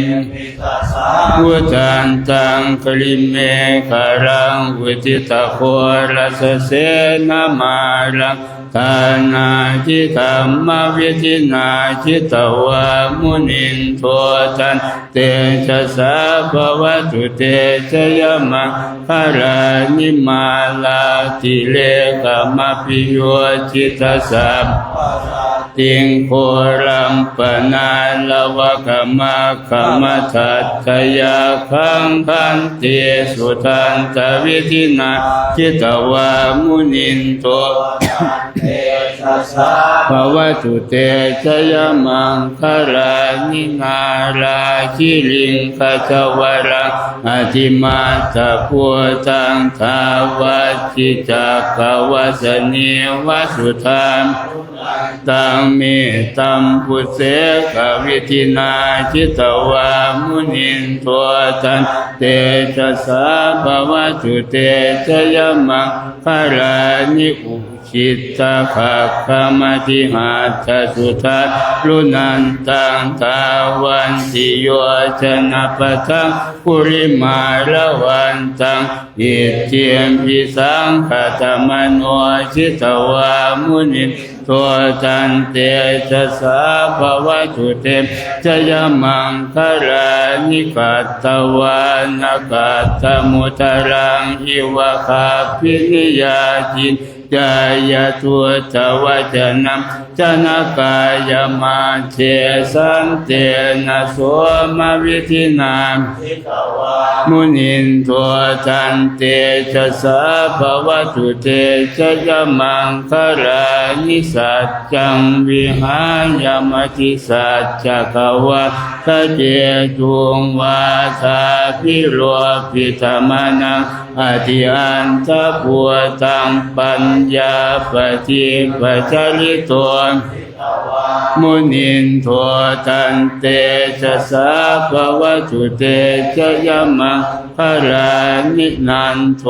ปนันทพุทธคังวิพุทธังมหิเทียงพุทเตนะเทนะธรรมาปยันโตหิทุปเทสวิธินาจิตวามุนินโทตันเตชะสาภวตุเตชะยมังคารานิอาทิติพุทธเคนะมังวิสุทธิจุติเมธิปกาพิธานัง ยานาคเทนะวิธินาจิตวามุนินทวเตชะสะภวตุเตชะยมังคารานิเอตาภิพุทธะคาราอัตตะคาทายโยวาจโนทินาทิเนสรเตมตันติหิตวานะเนนิจุปันตวานิโมขังสุขังอธิคมยญาณโรสัพพัญโยมหาการุณิโกนาโถหิตายาสัพพปานินังเลตวาปารมีสัพพะปัตโตสัมโพธิมุตตมังเอเตนะสัจวัตเตนะโหตุเตชะยมังคารังชยันโตโพธิยามุเรสักกายานังนันทิวัตโนเอวังตวังวิจโยโหหิจยาสุจยมังคาเลอปลาจิตปันลังเกสีเสปทวิโปคาเลอภิเศษสัพพพุทธานังอาคัมปัตโตปโมทติสุนังปัตตังสุมังคารังสุปปาตังสุทิตังสุขโนสุโมโหตัวเจสุเยทังริสุปทักขินังกายกรรมังวาจากรรมังปทักขินังปทักขินังมโนกรรมังปณิจิเตปทักขินาปทักขินานิกัตตวะนรพันตเทปทักขิเนเปิดเป็น31เอวเมสุตังเอกังสมัยะภะคะวาสาวัตติยังวิหารติเชตวันเนอนัตถปิณฑิกาสาราเมตัตตระโคภะคะวะภิกขุอามันเตสิภิกขวติปะทันเตติเตภิกขุภะคะวะโตปัจจันโสสุงภะคะวะเยตถะโวจังเมตตายาภิกขเวเจโตวิมุตติยาอาเสวิตายาภาวิตายาภาหุริกตายาญาณิกตายาวันทุกตายาอนุติตายาปฏิกิตายาสุสมาลาทายาสัพพติกังคากตเมเอกาทัสสุขังสุปฏิสุขังปฏิพุทธตินาปะปะกังสุปินังปัสสติมนุสสานังปิโยโหติอมนุสสานังปิโยโหติเทวตาราคันตินาสะทิวาวิสังวาสัตตังวากามติตุวะทังจิตตังสมาธิยติมุขภวันโนวิปัสสิทติอสัมมุลลโหการังกโรติอุตริงอัปปติวิชชันโตภามโลกุปโคโหติเมตตายาภิกขเวเจโตวิมุตติยาอาเสวิตัยาภาวิตายาภาหุริกตายาญาณิยาอนุติตายาปริกิตายาสุสมาราทายาอิเมเอกาทัสสานิสังสัพพติกังคาติอิธัมมะโวจะภะคะวะอัตตมนาเตภิกขุภะคะวะโตภาสิตังอภินันทุนติเปิดเป็น8จากน้ำตอนเช้า อันธรรมยังปฏิทานาคาทายโยปนามาเสยังเทวตาสันติวิหารวาสินีทุเปกะเลโพธิกะเลตหิงตหิงตาธรรมทานเนนะภวันตุปูชิตังสุทิงกรณเตทวิหารมันทะเลนวกาจะพิขโวสารามิกาธานปฏิอุปาสกังปามาจะเทสานิคมาจะอิสราสัพพานาภูตาสุขิตาภวันตุเตจาราพุชาเยปิจอันทสัมภวันสังเสทชาตาอัตโวปปาติกานิยานิกังธรรมวรังปฏิจเตสัมเพปิทุกขัสสะกะโรนตุสังสยังสาธุจิรังสตังธัมโมธัมมัตตราจะปุคคลาสังโฆโหตุสมัคโฆวะอัจฉายะจหิตายะจาอัมเหราคันตุสัทธัมโมสัพเพปิธัมมจาริโนวุติงสัมปะปุญญามะธัมเมอริยปเวทิเตปัสสันนาหนตุสัพเพปิปานิโนพุทธัสสะสะเนสัมมาทารังปเวสันโตกาลิเทโวภวัสสตุวุฒิภาวายสัตตานังสมิทังเนตุเมทะนิงมาตาปิตาจัตตราชนิจังราคันติพุทธกังเอวังธัมเมนะราชานุปัจจังราคันตุสัพพะทาพุทธาราธนานังธัมมาราธนานังสังฆาราธนานังอัปปมาโนพุทโธอัปปมาโนธัมโมอัปปมาโนสังโฆนะโมพุทธายะนะโมธัมมายะนะโมสังฆายะพุทโธเมนะโธธัมโมเมนะโธสังโฆเมนะโธพุทธบูชาธัมมบูชาสังฆบูชานิพพานปัจจโยตุข้าพเจ้าทั้งหลายขออาราธนาคุณพระพุทธคุณพระธรรมคุณพระสงฆ์อันหาประมาณมิได้มาเป็นที่พึ่งที่ระลึกถึงจงช่วยอภิบาลรักษากายวาจาใจของข้าพเจ้าทั้งหลายให้ตั้งมั่นอยู่ด้วยธรรมเจริญไปด้วยธรรมพร้อมทั้งให้เจริญด้วยสติปัญญาญาณเข้าถึงธรรมอันเป็นเครื่องพ้นทุกข์ให้ถึงซึ่งสันติสุข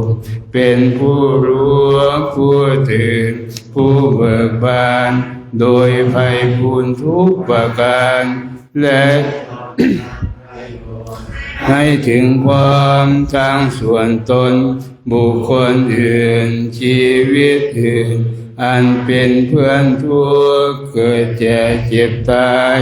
ด้วยกันทั้งหมดทั้งสิ้นตลอดกาลและนานเถิดสาธุ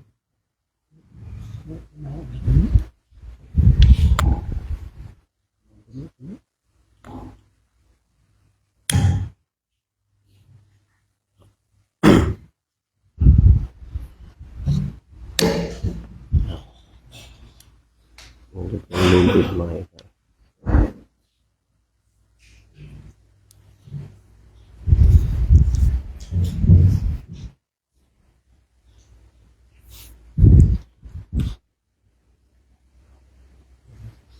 วันนี้เราได้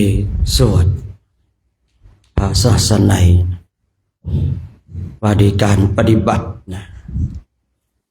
ว่าด้วยการปฏิบัตินะบางคนก็ปฏิบัติแบบสบายๆแล้วได้บรรลุบางคนก็ต้องปฏิบัติแบบลำบากบางคนก็ปฏิบัติแบบสบายแล้วได้บรรลุเร็วบางคนปฏิบัติแบบสบายแบบทุกข์แบบลำบากแบบลุกช้าสิ่งเหล่านี้พระพุทธเชื่อว่าเราทั้งหลายเข้าใจนะ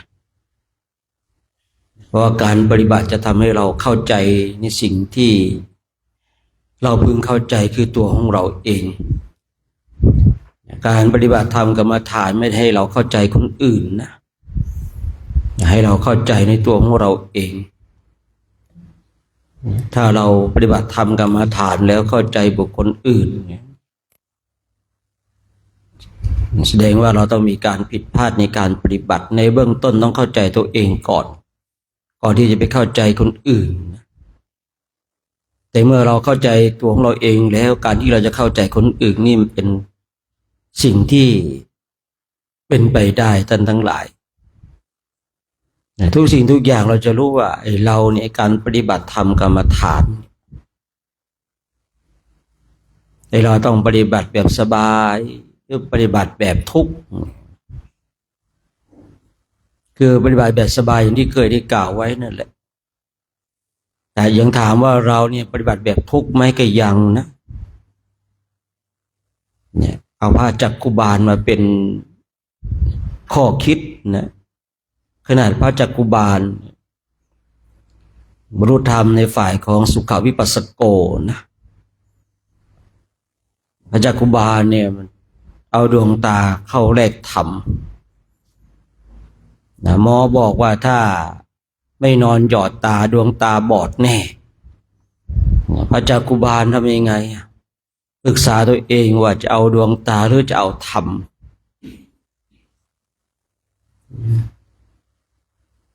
การเกิดของพระเจ้าเป็นเรื่องยากแต่ตนเองก็คิดแล้วว่าโชคดีแล้วที่เราเกิดมาเจอพระเจ้า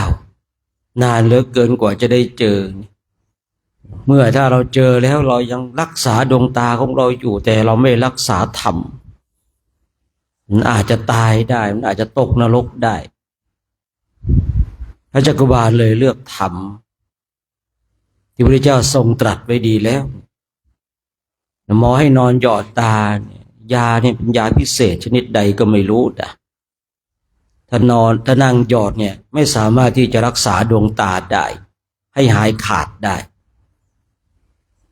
ผมเองก็พิจารณายา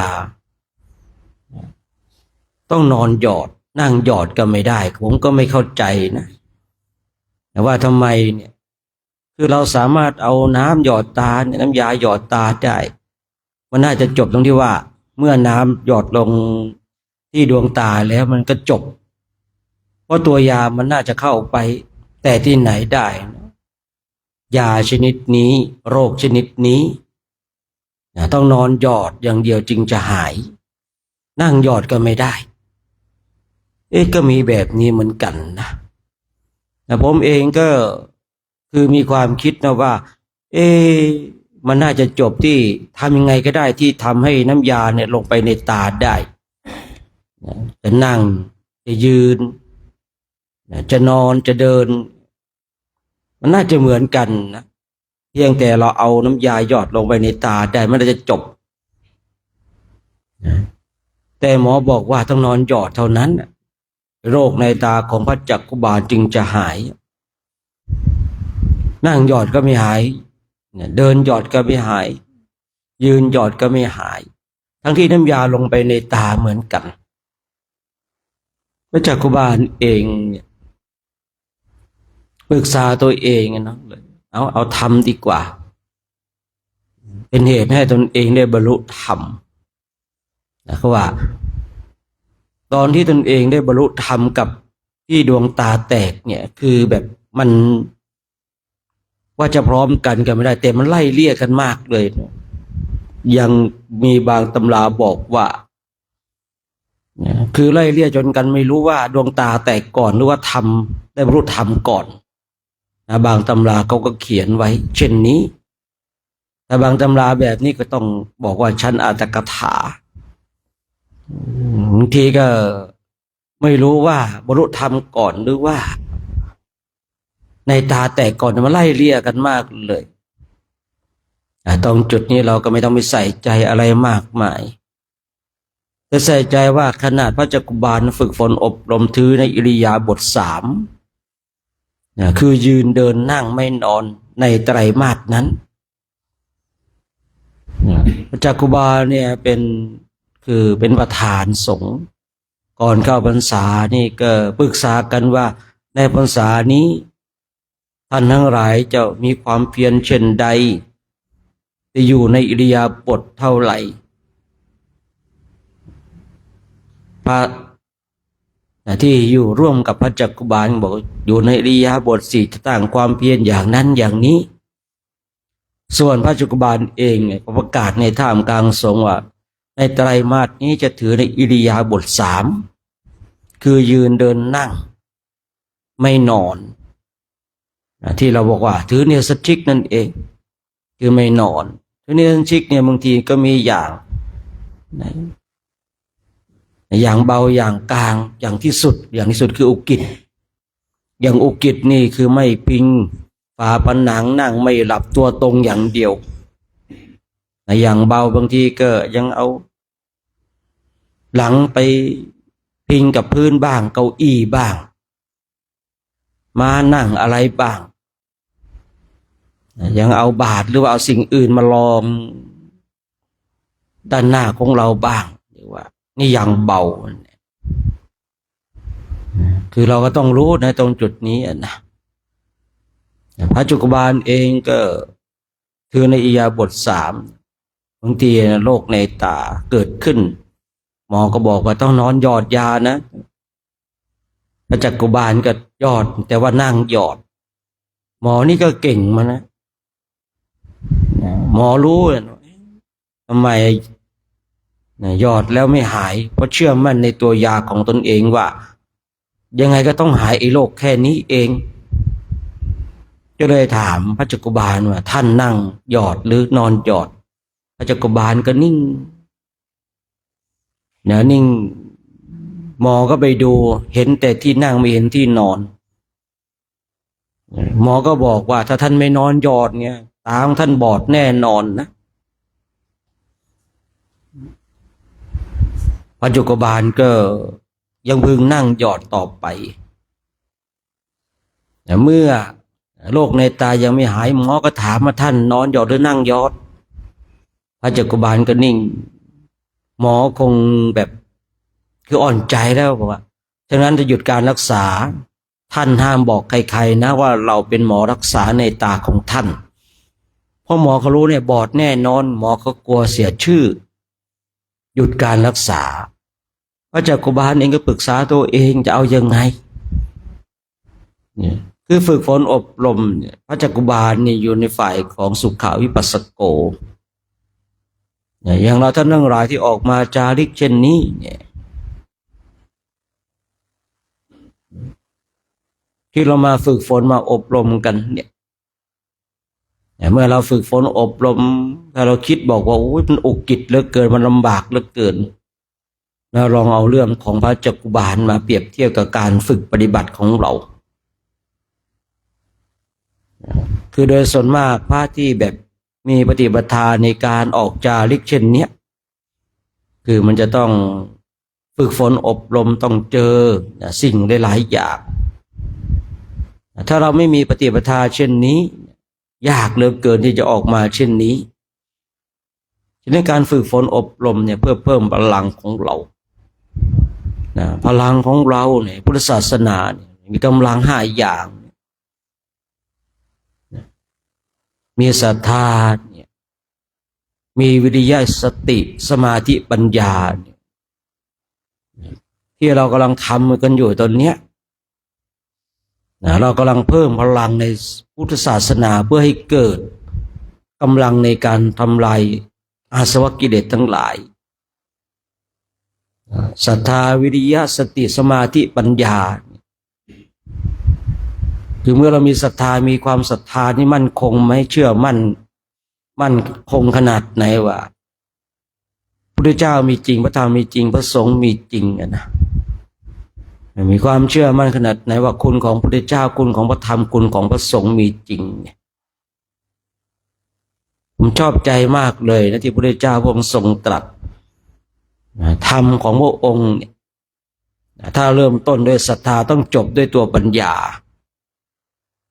ถ้าเริ่มต้นด้วยปัญญาจะต้องมีตัวศรัทธาพ่วงไปด้วยอย่างกำลังในพุทธศาสนาเนี่ยเริ่มต้นศรัทธาเนี่ยเมื่อมีศรัทธาแล้วก็มีความภาคเพียรพยายามเมื่อมีความภาคเพียรพยายามแล้วก็ต้องมีสติก็ต้องมีสมาธิต้องมีปัญญาถ้ามีศรัทธาแล้วไม่มีปัญญาก็จะเป็นการงมงายไปก็จะเป็นบุคคลที่ถูกหลอกได้ง่ายมีศรัทธาเนี่ยดีนะแต่ต้องมีปัญญาด้วยถ้าบุคคลหนึ่งบุคคลใดเนี่ยมีศรัทธาแต่ว่าไม่มีปัญญาเนี่ยบุคคลนั้นก็จะแบบเป็นคนงมงายไปเชื่อคนง่ายถูกหลอกง่ายเนี่ยคนที่ถูกหลอกในสังคมปัจจุบันนี้เพราะอะไรมีความศรัทธาแต่ขาดปัญญาเมื่อขาดปัญญาปุ๊บเนี่ยคนก็พูดอะไรก็เชื่อเลยถูกหลอกง่ายบุคคลที่มีศรัทธาแล้วมีปัญญาเข้ามาเป็น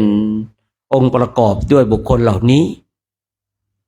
จะถูกหลอกไม่ได้เพราะเขามีปัญญาแยกแยะพิจารณาไตร่ตรองทีนี้ตัวปัญญาเนี่ยคือเมื่อมีศรัทธาและมีปัญญาถ้าตัวปัญญาตัวเดียวโดดๆก็ไม่ดีอีกถ้าขาดสติบุคคลหนึ่งบุคคลใดมีปัญญานะถ้าขาดสติมันจะเป็นฟุ้งซ่านท่านทั้งหลายแม้แต่ถ้าเรามีสติตัวเดียวนะถ้ามีกำลังของสติตัวเดียวโดดๆมันก็ฟุ้งซ่านอีกสมาธิถ้าเรามีเนี่ยถ้าขาดปัญญามันก็จะเป็นแบบที่เราบอกว่าติดสมาธิฉะนั้นในกำลังพุทธศาสนาเนี่ยเราจะต้องมาศึกษาหลักธรรมที่พระเจ้าทรงตรัสไว้เนี่ยคือมีเหตุมีผลทำไมเนี่ยอินทรีย์ห้าหรือพละห้าเนี่ยที่เริ่มต้นด้วยศรัทธาแต่จบด้วยปัญญาเราต้องมีศรัทธามีความภาคเพียรมีสติมีสมาธิมีปัญญา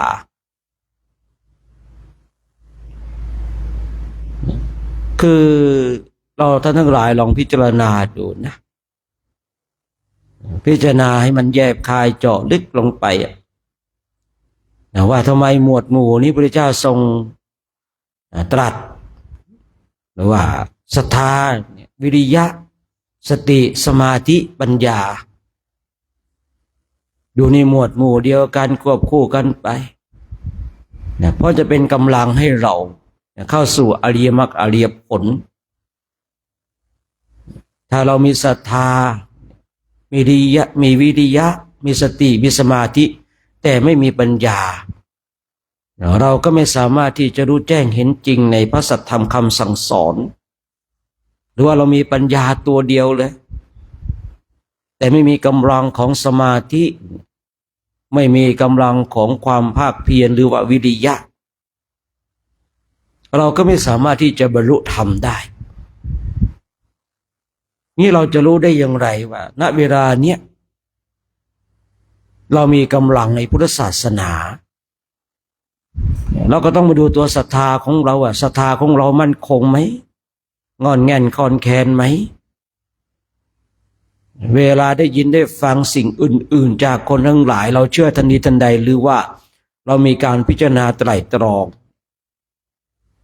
เมื่อเราได้ยินได้ฟังเรื่องราวจากคนทั้งหลายถึงแม้ว่าคนนั้นจะเป็นครูอาจารย์เราก็ตามเราก็ต้องมีการพิจารณาโดยใช้ปัญญาของเรามาเป็นเครื่องช่วยการมาเราสูตรที่บอกเนี่ยว่าอย่าไปเชื่อว่าคนนั้นเป็นครูอาจารย์เราเนี่ยที่เขาไม่ให้เชื่อเพราะว่าให้เรามีการพิจารณาก่อนโดยใช้ปัญญา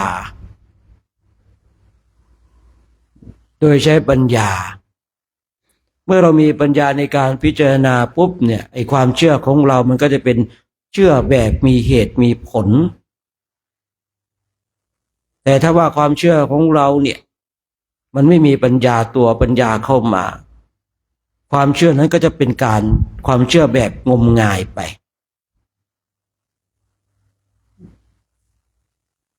เป็นสิ่งสำคัญนะในยุคปัจจุบันที่คนทั้งหลายถูกหลอกก็เพราะมีความเชื่อบางคนบางท่านเนี่ยได้ยินได้ฟังมีความเชื่อว่าเรื่องของการทำบุญดีเนี่ยบางคนก็เลยมีความศรัทธาไปเอาบุญกับงัวกับควายแต่ถ้าเขามีปัญญาพิจารณาไตร่ตรองตามหลักของพุทธศาสนาแล้วเนี่ยคนที่ทำบุญเนี่ยไปไถ่ชีวิตโคกระบือไปเอาบุญกับงัวกับควายเนี่ยมันน้อยนิดเหลือเกินน่ะพูดง่ายๆเสียทรัพย์ไป1,000,000นะแต่ถ้าทำบุญในขอบเขตของพุทธศาสนากับพระสงฆ์องค์เจ้าเสียแค่1,000ก็เทียบเท่ากับการทำบุญกับงัวกับควายเอาบุญกับงัวกับควาย1,000,000อย่างเงี้ยคือบางคนเนี่ยมีศรัทธานะมีความเชื่อว่าบุญมีจริงเนาะแต่ขาดปัญญาไม่ใช่ว่าการที่เราไปไถ่ชีวิตโคกระบือไม่ดีนะท่านทั้งหลายดีผมเองก็ทำแต่ผมเนี่ยทำน้อยมากเพราะอะไรคือเราไม่อยากเอาบุญกับงัวกับควายให้เป็นจุดสำคัญเราอยากเอาบุญกับพระสงฆ์องค์เจ้าเนี่ยเป็นสิ่งที่ดีอันนี้ความเชื่อแบบมีปัญญาไม่ใช่ว่ายกตนเองมีปัญญาแต่ผมก็เลือกเฟ้นทำบุญเอาบุญกับงัวกับควายเนี่ยผมก็ทำแต่ว่านานๆจะทำครั้งหนึ่งที่นานๆทำครั้งหนึ่งเพราะอะไรเนี่ยการทำบุญกับวัวกับควายเนี่ยทำบุญอย่างแท้จริงไม่ใช่อยู่ในวงจรของการหลอกลวงต้มตุ๋นบางทีเองผมเป็นเด็กเลี้ยงวัวเก่ามาก่อนงัวบางทีเนี่ยเป็นโรคน้ำตามันก็ไหลคนนี้คนบางคนก็ว่าสงสารงัวมันจะตายแล้วมันเลยร้องไห้จริงๆเนี่ยมันเป็นโรคตาผมเป็นเด็กเลี้ยงวัวมาก่อนผมเลยเข้าใจตอนนี้คนทั้งหลายเนี่ยก็เห็นเขาลงรูปแบบนั้นเนี่ยเกิดความสงสารเนี่ยและตนเองก็มีพื้นฐานในเรื่องของบุญมีศรัทธาในเรื่องของบุญก็ทำไปเราอย่าลืมนะคือต้องขอวงเล็บว่าการทำบุญไถ่ชีวิตโคกระบือเป็นเรื่องที่ดีนะทำบุญกับวัวกับควายเป็นเรื่องที่ดีแต่เราอย่าไปตกเป็นเหยื่อของมิจฉาชีพผมเองเนี่ยบางทีนะเพราะว่าตัวปัญญาเนี่ยมันทำให้เราเข้าใจเพราะว่าบางทีเนี่ยเป็นธุรกิจติดต่อกับพระไม่ใช่ทุกคนไม่ใช่ทุกรูปนะแต่ว่าก็มีหลายๆรูปที่ไปตกลงกับพวกพ่อค้าพ่อค้าได้วัวได้ควายมาบางทีก็รู้ว่าขายให้พระเนี่ยแพงสามารถดึงราคาได้ก็เนี่ยพระเองกับไปแล้วบางทีนั้นมันมีข้อตกลงกันหลายอย่างแม้แต่หมู่คณะผมเองก็เขาก็ทำผมก็โอ้กรรมวิบากนี่ไม่เข้าไปร่วมนะไม่เข้าไปร่วมด้วยไม่ใช่ไม่ดีนะท่านทั้งหลายแต่ถ้าว่าเราไปไถ่ชีวิตโคกระบือจริงๆเลยนะอย่างสมมติว่าเรากำลังขับรถไปเห็นเขากำลังเอาโคหรือควายไปเชือดงัวควายไปเชือดแบบเนี้ยเราทำณเวลานั้นโดยกระทันหันแบบนั้นอันนี้ดีนะอันนี้ดีเห็นกระทันหันอย่างเงี้ยทีนี้ถ้าเราเนี่ยว่าอีก3 ชั่วโมงเขาจะฆ่าแล้วอย่างเงี้ยนะชั่ ช่วยไถ่ด้วยอย่างเงี้ยบางสิ่งบางอย่างถ้าขาดปัญญาเราก็จะตกเป็นเครื่องมือของมิจฉาชีพเนี่ยบางครั้งไอ้ตัวปัญญามันก็ทำให้เราเท่าทันกลโกงของคนทั้งหลายเกมกลโกงของคนทั้งหลายมีศรัทธานี่ดีนะมีศรัทธานี่ดีแต่ศรัทธาถ้าขาดปัญญาอย่างที่ได้กล่าวไว้มันจะกลายเป็นความงมงายไปผมเองเห็นคนทั้งหลายในบางทีเนาะมีศรัทธาบางคนก็ศรัทธาต้นไม้ศรัทธาเจ้าพ่อเจ้าแม่ศรัทธาสิ่งศักดิ์สิทธิ์ทั้งหลายตัวศรัทธาไม่ผิดแต่ที่ผิดเพราะว่าเราขาดปัญญาคือนี่คำว่าปัญญาเนี่ยบางคนบางท่านฉันก็เรียนจบสูงนะจบปริญญาตรีโทเอกคือเราต้องเข้าใจนะใบปริญญาเหล่านั้นเป็นเครื่องการันตีทางโลกไม่ใช่เครื่องการันตีปัญญาทางธรรมถ้าปัญญาทางธรรมมันสามารถแยกแยะออกด้วยสติด้วยปัญญาของเราเองว่าสิ่งนี้เราควรเชื่อมากน้อยขนาดไหนควรทำในระดับใดเนี่ยตัวปัญญามันจะเป็นตัวช่วยแยกแยะช่วยแยกแยะถ้าเรามีศรัทธาอย่างเดียวนะขาดปัญญาเนี่ยมันคือพูดคือได้ยินได้ฟังพวกมันเชื่อเลยนะมันเชื่อเลยยิ่งถ้าว่าเป็นครูเป็นอาจารย์ว่าเป็นพระสงฆ์เนี่ยโอ้นี่เชื่อง่ายเลยเชื่อง่ายเลยคือทำไมต้องพูดเรื่องนี้คืออยากให้เราท่านทั้งหลายเข้าใจในความเป็นจริง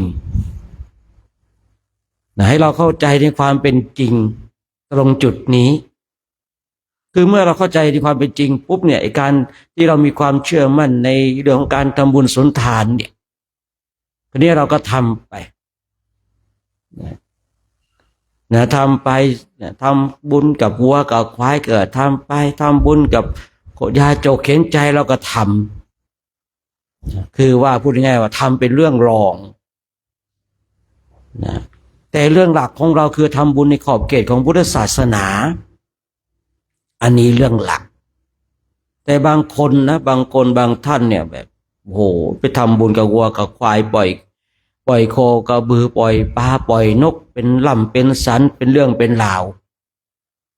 แล้วเวลาที่คนนี้เนี่ยเจอวิกฤตชีวิตคือทุกคนเนี่ยเกิดมาไม่ว่าใครก็ตามมันจะมีช่วงวิกฤตของชีวิตนี่ตอนที่ตนเองทำบุญก็ไปทำบุญกับงัวกับควายเอาบุญกับงัวกับควายอย่างเนี้ยแต่เมื่อคราวที่ตนเองเจอวิกฤตชีวิตปุ๊บเนี่ยตนเองก็จะคิดว่าทำไมนะเราทำบุญอยู่ตลอดเวลาเราปล่อยปลาปล่อยนกปล่อยโคกระบือเนี่ยเป็นแสนตัวแล้วบางทีปล่อยปลานี่เป็น100 กิโลกี่ตัวเนาะเนี่ยเราก็คิดว่าเราก็ทำบุญอยู่ตลอดเวลาแต่ทำไมชีวิตฉันต้องตกต่ำทำไมบุญไม่ช่วยมันจะช่วยได้อย่างไรท่านทั้งหลายก็บุญมันน้อยนิดบุญมันน้อยนิดคือบางคนก็บ่นว่าบุญไม่ช่วยเลยจะช่วยได้อย่างไรบางทีกำลังบุญที่เราทำไปมันมีแค่น้อยนิดขอวงเล็บนะไอ้บุญที่เราไปเอากับงัวกับควายกับปลากับไอ้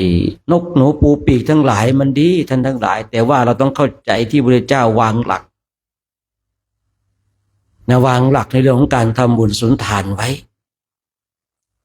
ผมเองเลยบอกว่าสิ่งเหล่านี้มันเป็นเรื่องร้องแล้วก็ทำไปทำไปจะเอาทำจริงจังเอาบุญกุศลอย่างแท้จริงมันยากเหลือเกินเนี่ยเพราะอะไรเพราะเราขาดปัญญานั่นเองถ้าเรามีปัญญาเราก็ได้แยกแยะออกคือสำหรับผมเองนะเวลาที่ผมทำบุญกับงัวกับควายเนี่ยไถ่ชีวิตโคกระบือเนี่ยคือผมไม่ได้ใส่ใจผมไม่ได้หวังที่จะให้บุญตรงนี้มาช่วยเหลือเกื้อกูลเลยบุญที่หวังให้กลับมาเป็นกำลังช่วยเหลือเกื้อกูลเนี่ยทำบุญที่อยู่ในขอบเขตของพระพุทธศาสนาเนี่ยที่เห็นพระภิกษุสงฆ์ช่วยเหลือเกื้อกูลกันบางรูปก็ช่วยทางแรงบางคนก็ช่วยทางทรัพย์เนี่ย นี่แสดงว่าเรามีปัญญานะบวชมาแล้วมีปัญญานะแต่ว่าบางคนบางท่านบวชมาแล้วคือท่านคนขวายไปเอาบุญกับวัวกับควายทั้งที่บุญในพุทธศาสนาก็มีมากเหลือเกินมีมากเหลือเกินที่พระสงฆ์พาญาติโยมเนี่ยลงเหวไปลงเหวไปไปเอาบุญกับวัวกับควายเป็นล่ำเป็นสันเลยนะที่จริงที่บุญอยู่ในขอบเขตของพุทธศาสนาเนี่ยมีมากเหลือเกินเขาบอกว่าทำน้อยแต่ได้อานิสงส์มากทำบุญกับวัวกับควายเนี่ยทำมากแต่ได้อานิสงส์น้อยอันนี้เข้าใจง่ายๆเลยคำพูดนี้เนาะทำบุญที่อยู่ในขอบเขตของพุทธศาสนาเนี่ยทำน้อยแต่มีอานิสงส์มากแต่ทำบุญกับงัวกับควายหรือว่าทำกับคนยากจกเข็นใจทั้งหลายบุคคลที่ไม่มีศีลหรือว่ามีศีลไม่ครบเนี่ยทำมากแต่ได้อานิสงส์น้อยคนนี้ขึ้นอยู่กับตัวของเราเองนะวงเล็บว่าตัวศรัทธานั้นมันดีท่านทั้งหลายตัวศรัทธาเนี่ยมันดีแต่เราต้องมีปัญญานะยิ่งถ้าเรามาฝึกฝนมาอบรมนะกำลังของศรัทธากำลังของวิริยะกำลังของสติกำลังของสมาธิกำลังของปัญญานะถ้าเรามีกำลังนะทั้งห้านี้บริบูรณ์นะมันก็จะเป็นตัวขับเคลื่อนที่จะทำให้เราเนี่ยเข้าสู่อริยมรรคอริยผลได้ง่ายขึ้นไอ้ตัวศรัทธามันก็จะเข้าไปพัฒนาตัวกำลังของศรัทธาเนี่ยมันก็จะเข้าไปพัฒนาตัวความเพียรไอ้ตัวความเพียรเนี่ยกำลังของความเพียรเนี่ยมันก็จะเข้าไปพัฒนากำลังของสติไอ้กำลังของสติเนี่ยเมื่อเรามีสติเดียวมันก็จะก่อให้เกิดกำลังของสมาธิเมื่อเรามีกำลังของสมาธิมันก็จะเข้าไปเกื้อหนุนไปพัฒนาตัวปัญญาทีนี้ตัวปัญญาที่มีปุ๊บเนี่ยมันยังไม่สามารถที่จะทำให้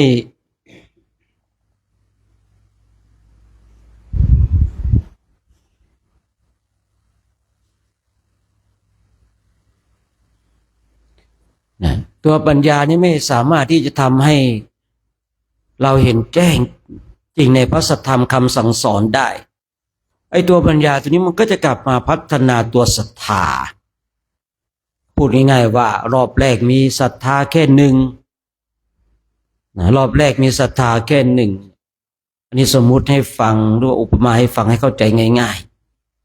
ๆมีศรัทธาแค่หนึ่งมีความเพียรแค่หนึ่งมีสติแค่หนึ่ง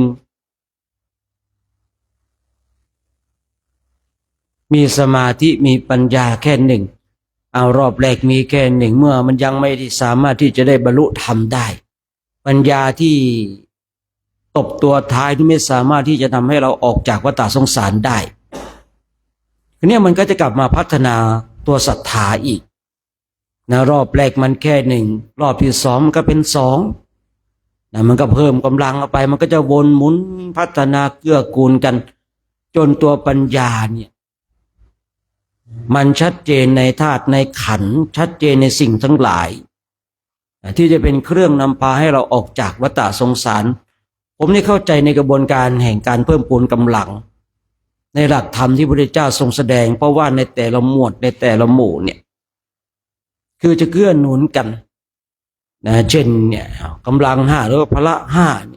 อินทรีย์ห้าเนี่ยเริ่มต้นด้วยศรัทธาเนี่ยศรัทธาก็ไปพัฒนาสติก็ขอประทานอภัยนะตัวศรัทธาก็ไปพัฒนาความเพียรก็ไปพัฒนาสติก็เข้าไปพัฒนาตัวสมาธิก็ไปพัฒนาตัวปัญญากลับมาพัฒนาตัวศรัทธาต่อเนี่ยมันก็จะหมุนรอบในความภาคเพียรภาวนาของเราเนี่ยก็จะพัฒนาไปจนนำพาให้เราออกจากวัฏสงสารทีนี้เราต้องทำให้มันบริบูรณ์ทุกสิ่งทุกอย่างในขอบเขตของพุทธศาสนาจะมีตัวหนึ่งตัวใดเหลื่อมล้ำไม่ได้ นะเช่นตัวศรัทธาโดดๆไปมีกำลังมากตัวเดียวก็ไม่ได้นะหรือว่าความเพียรมีกำลังมากตัวเดียวก็ไม่ได้หรือว่าสติมีกำลังตัวเดียวโดดๆไปมากกว่าตัวอื่นก็ไม่ได้แม้แต่ตัวสมาธิตัวปัญญาเองถึงแม้ว่าตัวปัญญาจะเป็นสิ่งที่ดีนะที่สามารถนำพาให้เราออกจากวัฏสงสารเข้าใจเห็นแจ้งในธาตุในขันธ์ของเราแต่ถ้าตัวปัญญามีกำลังตัวเดียวมันก็ไปไม่รอดถ้าไม่มีสติควบคุมถ้าไม่มีสมาธิเป็นตัวหนุนถ้าไม่มีความเพียรถ้าไม่มีศรัทธาเป็นเครื่องช่วยเหลือนะมีแต่ตัวปัญญาตัวเดียวโดดๆเนี่ยไม่สามารถที่จะบรรลุธรรมได้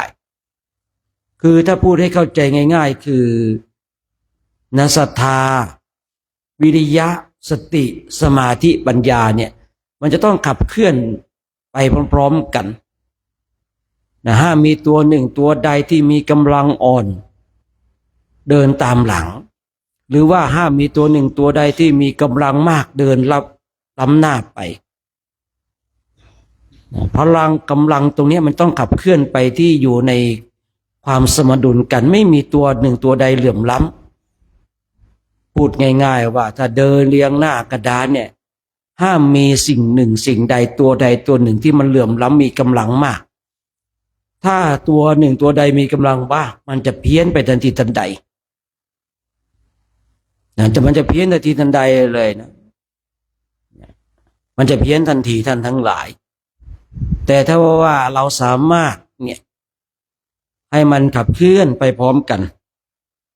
ให้เป็นแนวราบขับเคลื่อนไปพร้อมๆกันแล้วเราจะรู้ได้อย่างไรผมกล้าพูดว่าถ้าเราเป็นผู้ที่ฝึกจิตเราจะรู้เลยว่าณเวลานี้กำลังในตัวหนึ่งตัวใดของเราเนี่ยตัวใดมันมีกำลังมากตัวใดมันอ่อนกำลังเราจะรู้เลยถ้าเราเป็นผู้ฝึกจิตเรียนเพ่งอยู่กับการฝึกจิตของเรานะเราจะรู้เราจะเห็นเลยว่าโอ้ตอนนี้ศรัทธาของเรามันมากเกินไปเราก็จะรู้เลยตอนเนี้ยเรามีความเพียรมากเกินไปเนี่ยไม่ใช่ว่าความเพียรไม่ดีนะ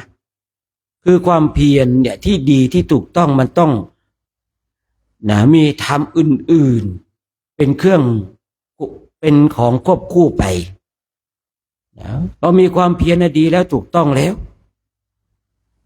ที่ว่าคนจะล่วงทุกข์ได้เพราะความเพียรแต่ความเพียรเนี่ยมันก็ต้องมีธรรมอื่นๆเป็นองค์ประกอบถ้ามีความเพียรตัวเดียวมีกำลังตัวเดียวโดดไม่มีธรรมอื่นมาคอยช่วยเหลือนะเพียรทั้งชีวิตก็ไม่ได้บรรลุธรรม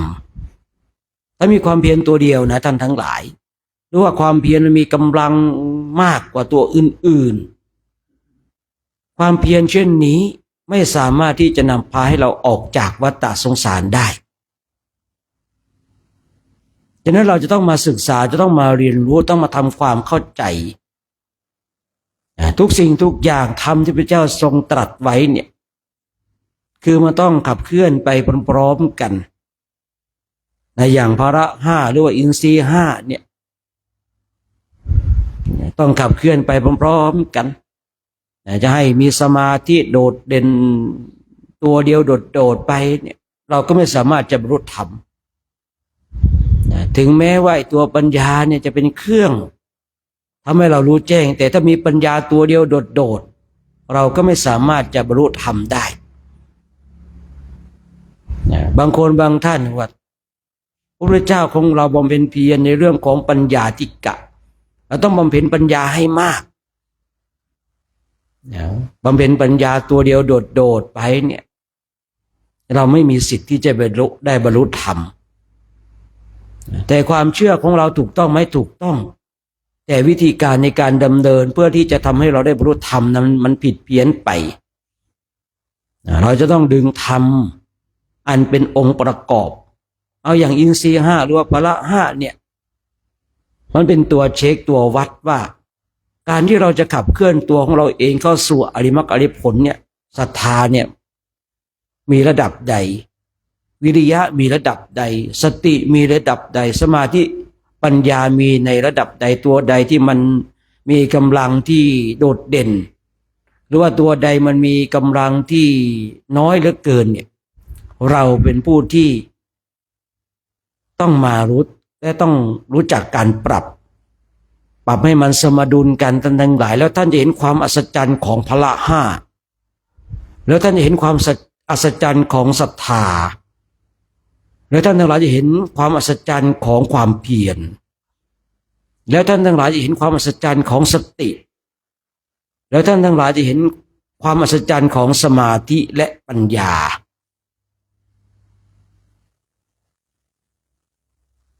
การฝึกฝนอบรมที่จริงไม่ใช่เรื่องยากหรอกขอให้เราเข้าใจในวิธีการที่ถูกต้องเข้าใจในหลักการตรงจุดนี้ฉะนั้นในเช้าวันนี้ก็ขอฝากไว้ให้เราท่านทั้งหลายเป็นผู้ดีมีความเพียรเพ่งตั้งจิตของเราให้ถูกว่าการฝึกฝนอบรมของเราเนี่ยเพื่อที่จะทำลายอาสวะกิเลสที่มานอนเนื่องในจิตตสันดานของเราความโลภความโกรธความหลงเป็นสิ่งที่น่ากลัวแต่ก็ไม่ใช่น่ากลัวจนเราไม่สามารถจะไปกำราบหรือทำลายมันได้สาวลงไปสู่ต้นตอของกิเลสคือตัวหลงจัดการตัวหลงได้เมื่อไรตัวโลภตัวโกรธมันก็ไม่มีปัญหาจัดการตัวหลงได้เมื่อไรเนี่ยมันเข้าไปตัดเชื้อ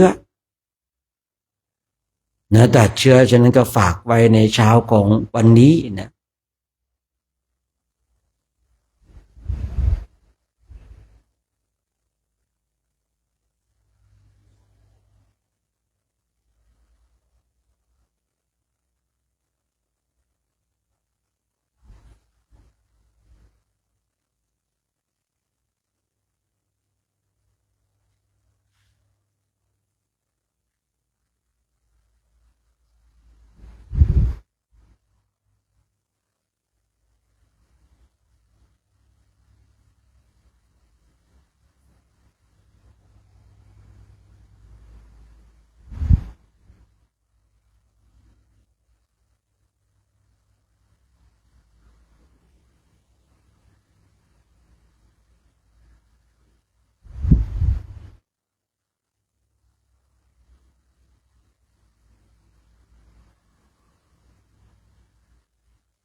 การเจริญจิตตภาวนาในช่วงเช้านี้ก็สมควรแก่เวลาในเราท่านทั้งหลายทำความสึกตัวทั่วพร้อมน้อมจิตน้อมใจจิตที่เป็นบุญเป็นกุศลจะได้ร่วมกันแผ่เมตตากับสรรพสัตว์ทั้งหลายที่เป็นเพื่อนทุกข์เกิดแก่เจ็บตายของเราสัตว์ใดที่มีความทุกข์ขอให้พ้นจากทุกข์นะสัตว์ใดที่มีความสุขขอให้สุขยิ่งขึ้นไปเนาะ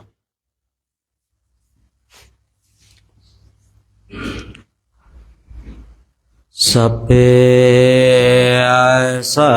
ตตาอาเวราโหนตุขอสัพพะสัตว์ทั้งหลายทั้งปวงที่เป็นเพื่อนทุกข์เกิดแก่เจ็บตายด้วยการทั้งหมดทั้งสิ้นจงเป็นสุขเถิดอย่าได้เวรต่อกันและกันเลยอาภยาปาชาหุนตุจงเป็นสุขเถิดอย่าได้บาดเบียนซึ่งกันและกันเลยอานิคาโหนตุจงเป็นสุขเถิดอย่าได้ความทุกข์กายทุกข์ใจเลย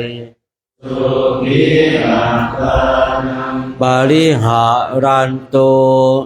จงมีแต่ความสุขกายสุขใจ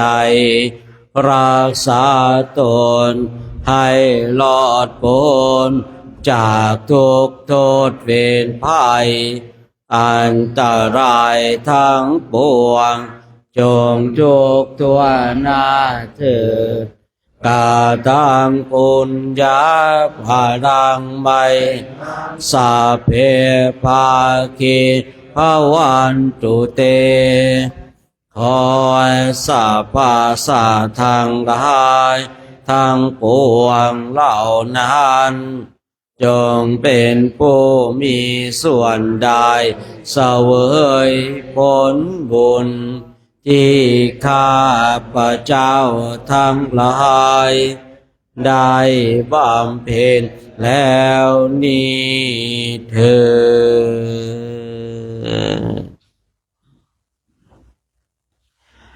ดเช้านี้ก็ต้องขออนุโมทนาเนาะกับคณะพระภิกษุสงฆ์องค์สามเณรพร้อมกับแม่ชีแล้วก็อุบาสกอุบาสิกาเนาะในโครงการจาริกธรรมตามรอยบาทพระศาสดาวัดดอยเทพนิมิตรเนาะแล้วก็ขออนุโมทนาสาธุการกับคณะสัตยาติโยมที่ชมไลฟ์สดอยู่ได้มาร่วมกันสร้างบุญสร้างบารมีในช่วงภาคเช้าของวันนี้ซึ่งเช้าวันนี้เราก็เริ่มต้นกันด้วยบุญด้วยกุศลเริ่มต้นกันด้วยสิ่งที่ดีงามว่านิมิตแห่งวันใหม่นิมิตเริ่มต้นของวันนี้เรามาเริ่มต้นด้วยบุญด้วยกุศลกันมาสะสมซึ่งบุญและบารมีกันตามกำลังเท่าที่เราจะทำได้เนาะในวันนี้เองเดี๋ยวเราก็จะออกรับบิณฑบาต6:30นะ6:30นะครับไปสายเดียวเนาะท่านปีวัดก็จะนำไปพาไปนะวันนี้ก็ไม่มีโยมเขาปรณาไว้นะว่าจะเป็นเจ้าภาพนะอย่างนี้ก็อาศัยอาหารบิณฑบาตเนาะบิณฑบาตไม่ได้ก็อาศัยแม่ชีนะแม่ชีก็เตรียมมาม่าปลากระป๋องไว้เด้อนะไข่ก็มีนะอะไรไม่ได้ก็ตอกไข่ใส่ก็อะไรกระทะเนาะจริงแล้วว่าจะได้พี่เจี๊ยบ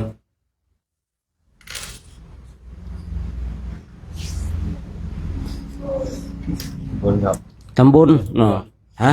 ทำบุญหมดตัวเลยที่สาวเสียงหวานอ๋อขอแสดงความเสียใจกับที่เสียงด้วยเนาะได้ทำบุญให้กับ พี่สาวเสียไปเมื่อวานขอแสดงความเสียใจด้วยเนาะได้ทำบุญหมดตัวเลยนะทำบุญไม่มีส่วนเหลือเลยแบบนี้เขาเรียกว่าทำบุญแบบไม่มีส่วนเหลือจะมีผลมากมีอานิสงส์มากนะครับจะว่าทำบุญอะไรท้องเด็กทำบุญเหมือนกันคณะปณะเนาะอ๋อเป็นสะพานบุญให้กับญาติโยมโมทนากับบาทองแดงนะอันนี้เป็นสะพานบุญนะทำบานบุญให้กับญาติโยมนะส่วนหลวงพ่อเสียงนี่ก็เรียกว่าทำบุญโดยไม่มีส่วนเหลือ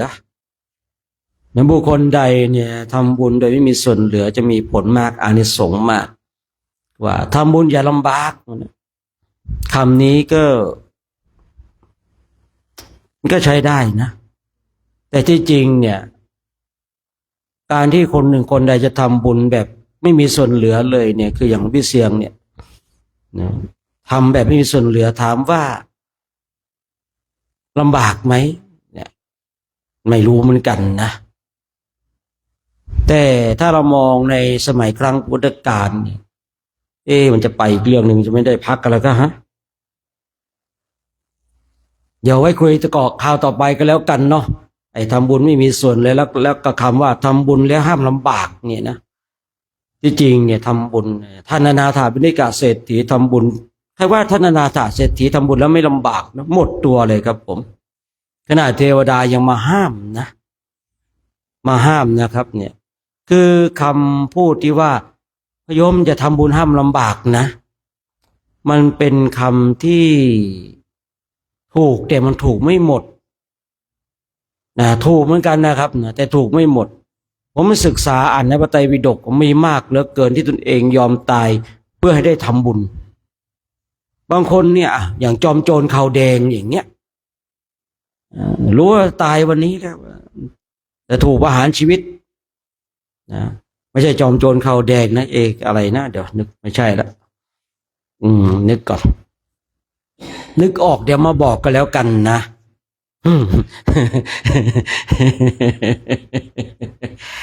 จริงๆก็นึกออกนะกลัวมันจะยาวไปใหญ่ไม่ใช่อะไรหรอกนะฉะนั้นก็ขออนุโมทนาเนาะกับหลวงพี่เสียงด้วยเนาะที่ได้มาทำบุญทำกุศลแล้วก็ที่บุญกุศลให้กับพี่สาวของตนเองนะก็ขอแสดงความเสียใจด้วยเนาะในฐานะของน้องชายเนาะก็ได้ทำบุญทำบุญอุทิศบุญกุศลให้กับพี่สาวของตนเองที่เสียชีวิตไปเนาะก็เดี๋ยวคณะพระภิกษุสงฆ์ก็จะได้ร่วมให้พรแล้วก็จะได้ร่วมอุทิศบุญกุศลให้กับพี่สาวของลูกพี่เสียงแล้วก็โมทนากับบาทองแดงด้วยเนาะเป็นสะพานบุญให้กับญาติโยมได้ร่วมทำบุญในเช้าของวันนี้เนาะก็ขออนุโมทนาสาธุการกับเราท่านทั้งหลายทุกคนทุกท่านเนาะบุญใดกุศลใดที่คณะพระภิกษุสงฆ์องค์สมณเณรแม่ชีอุบาสกอุบาสิกาได้ร่วมกันทำเมื่อเกิดพลังแห่งบุญพลังแห่งกุศลแล้วก็ขอให้ไปถึงแก่พี่สาวของหลวงพี่เสียงที่ได้เสียชีวิตไปแล้วก็ขอให้ญาติโยมทุกคนทุกท่านจงได้รับพลังบุญพลังกุศลขอความสุขความสงบความร่มเย็นความผาสุกทั้งปวงจงบังเกิดขึ้นกับเราทั้งหลายทุกคนทุกท่านด้วยเถิ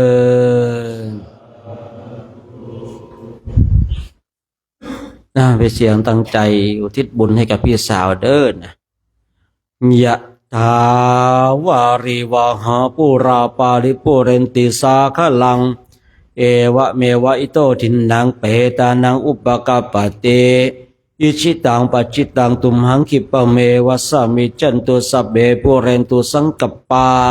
จันโทปนะระโสยถามณีโชติระโสยถาวิวัชันตุสัพพะโรโควินาศตุมาเตภวัตวันตารายโยสุขิธิขายโยโกภวะอภิวาทนาสิริสานิจาโวทาปัจจายโนจาตารโรธา มาวาทาติอายุวันโนสุขัง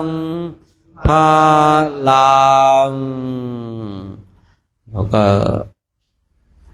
6:20ก็ตั้งแถวเนาะ6:30ออกรับบิณฑบาตกันนะนิมนต์ผู้เก่าขึ้นเนาะจะได้กราบพระพร้อมกัน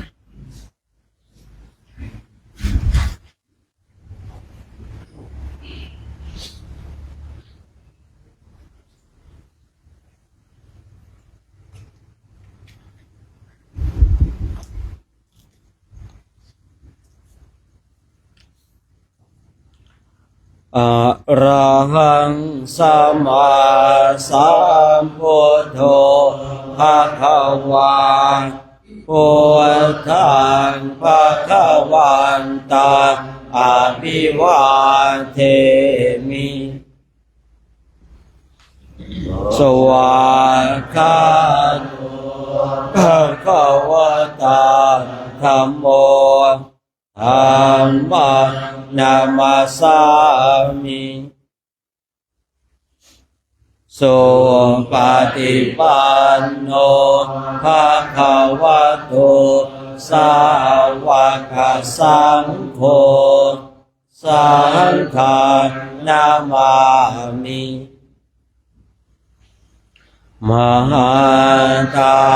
ปิตุปุนังอาหังวันทามิกุโรอุปชาอาจาริยาปุนังอาหังวันทามิ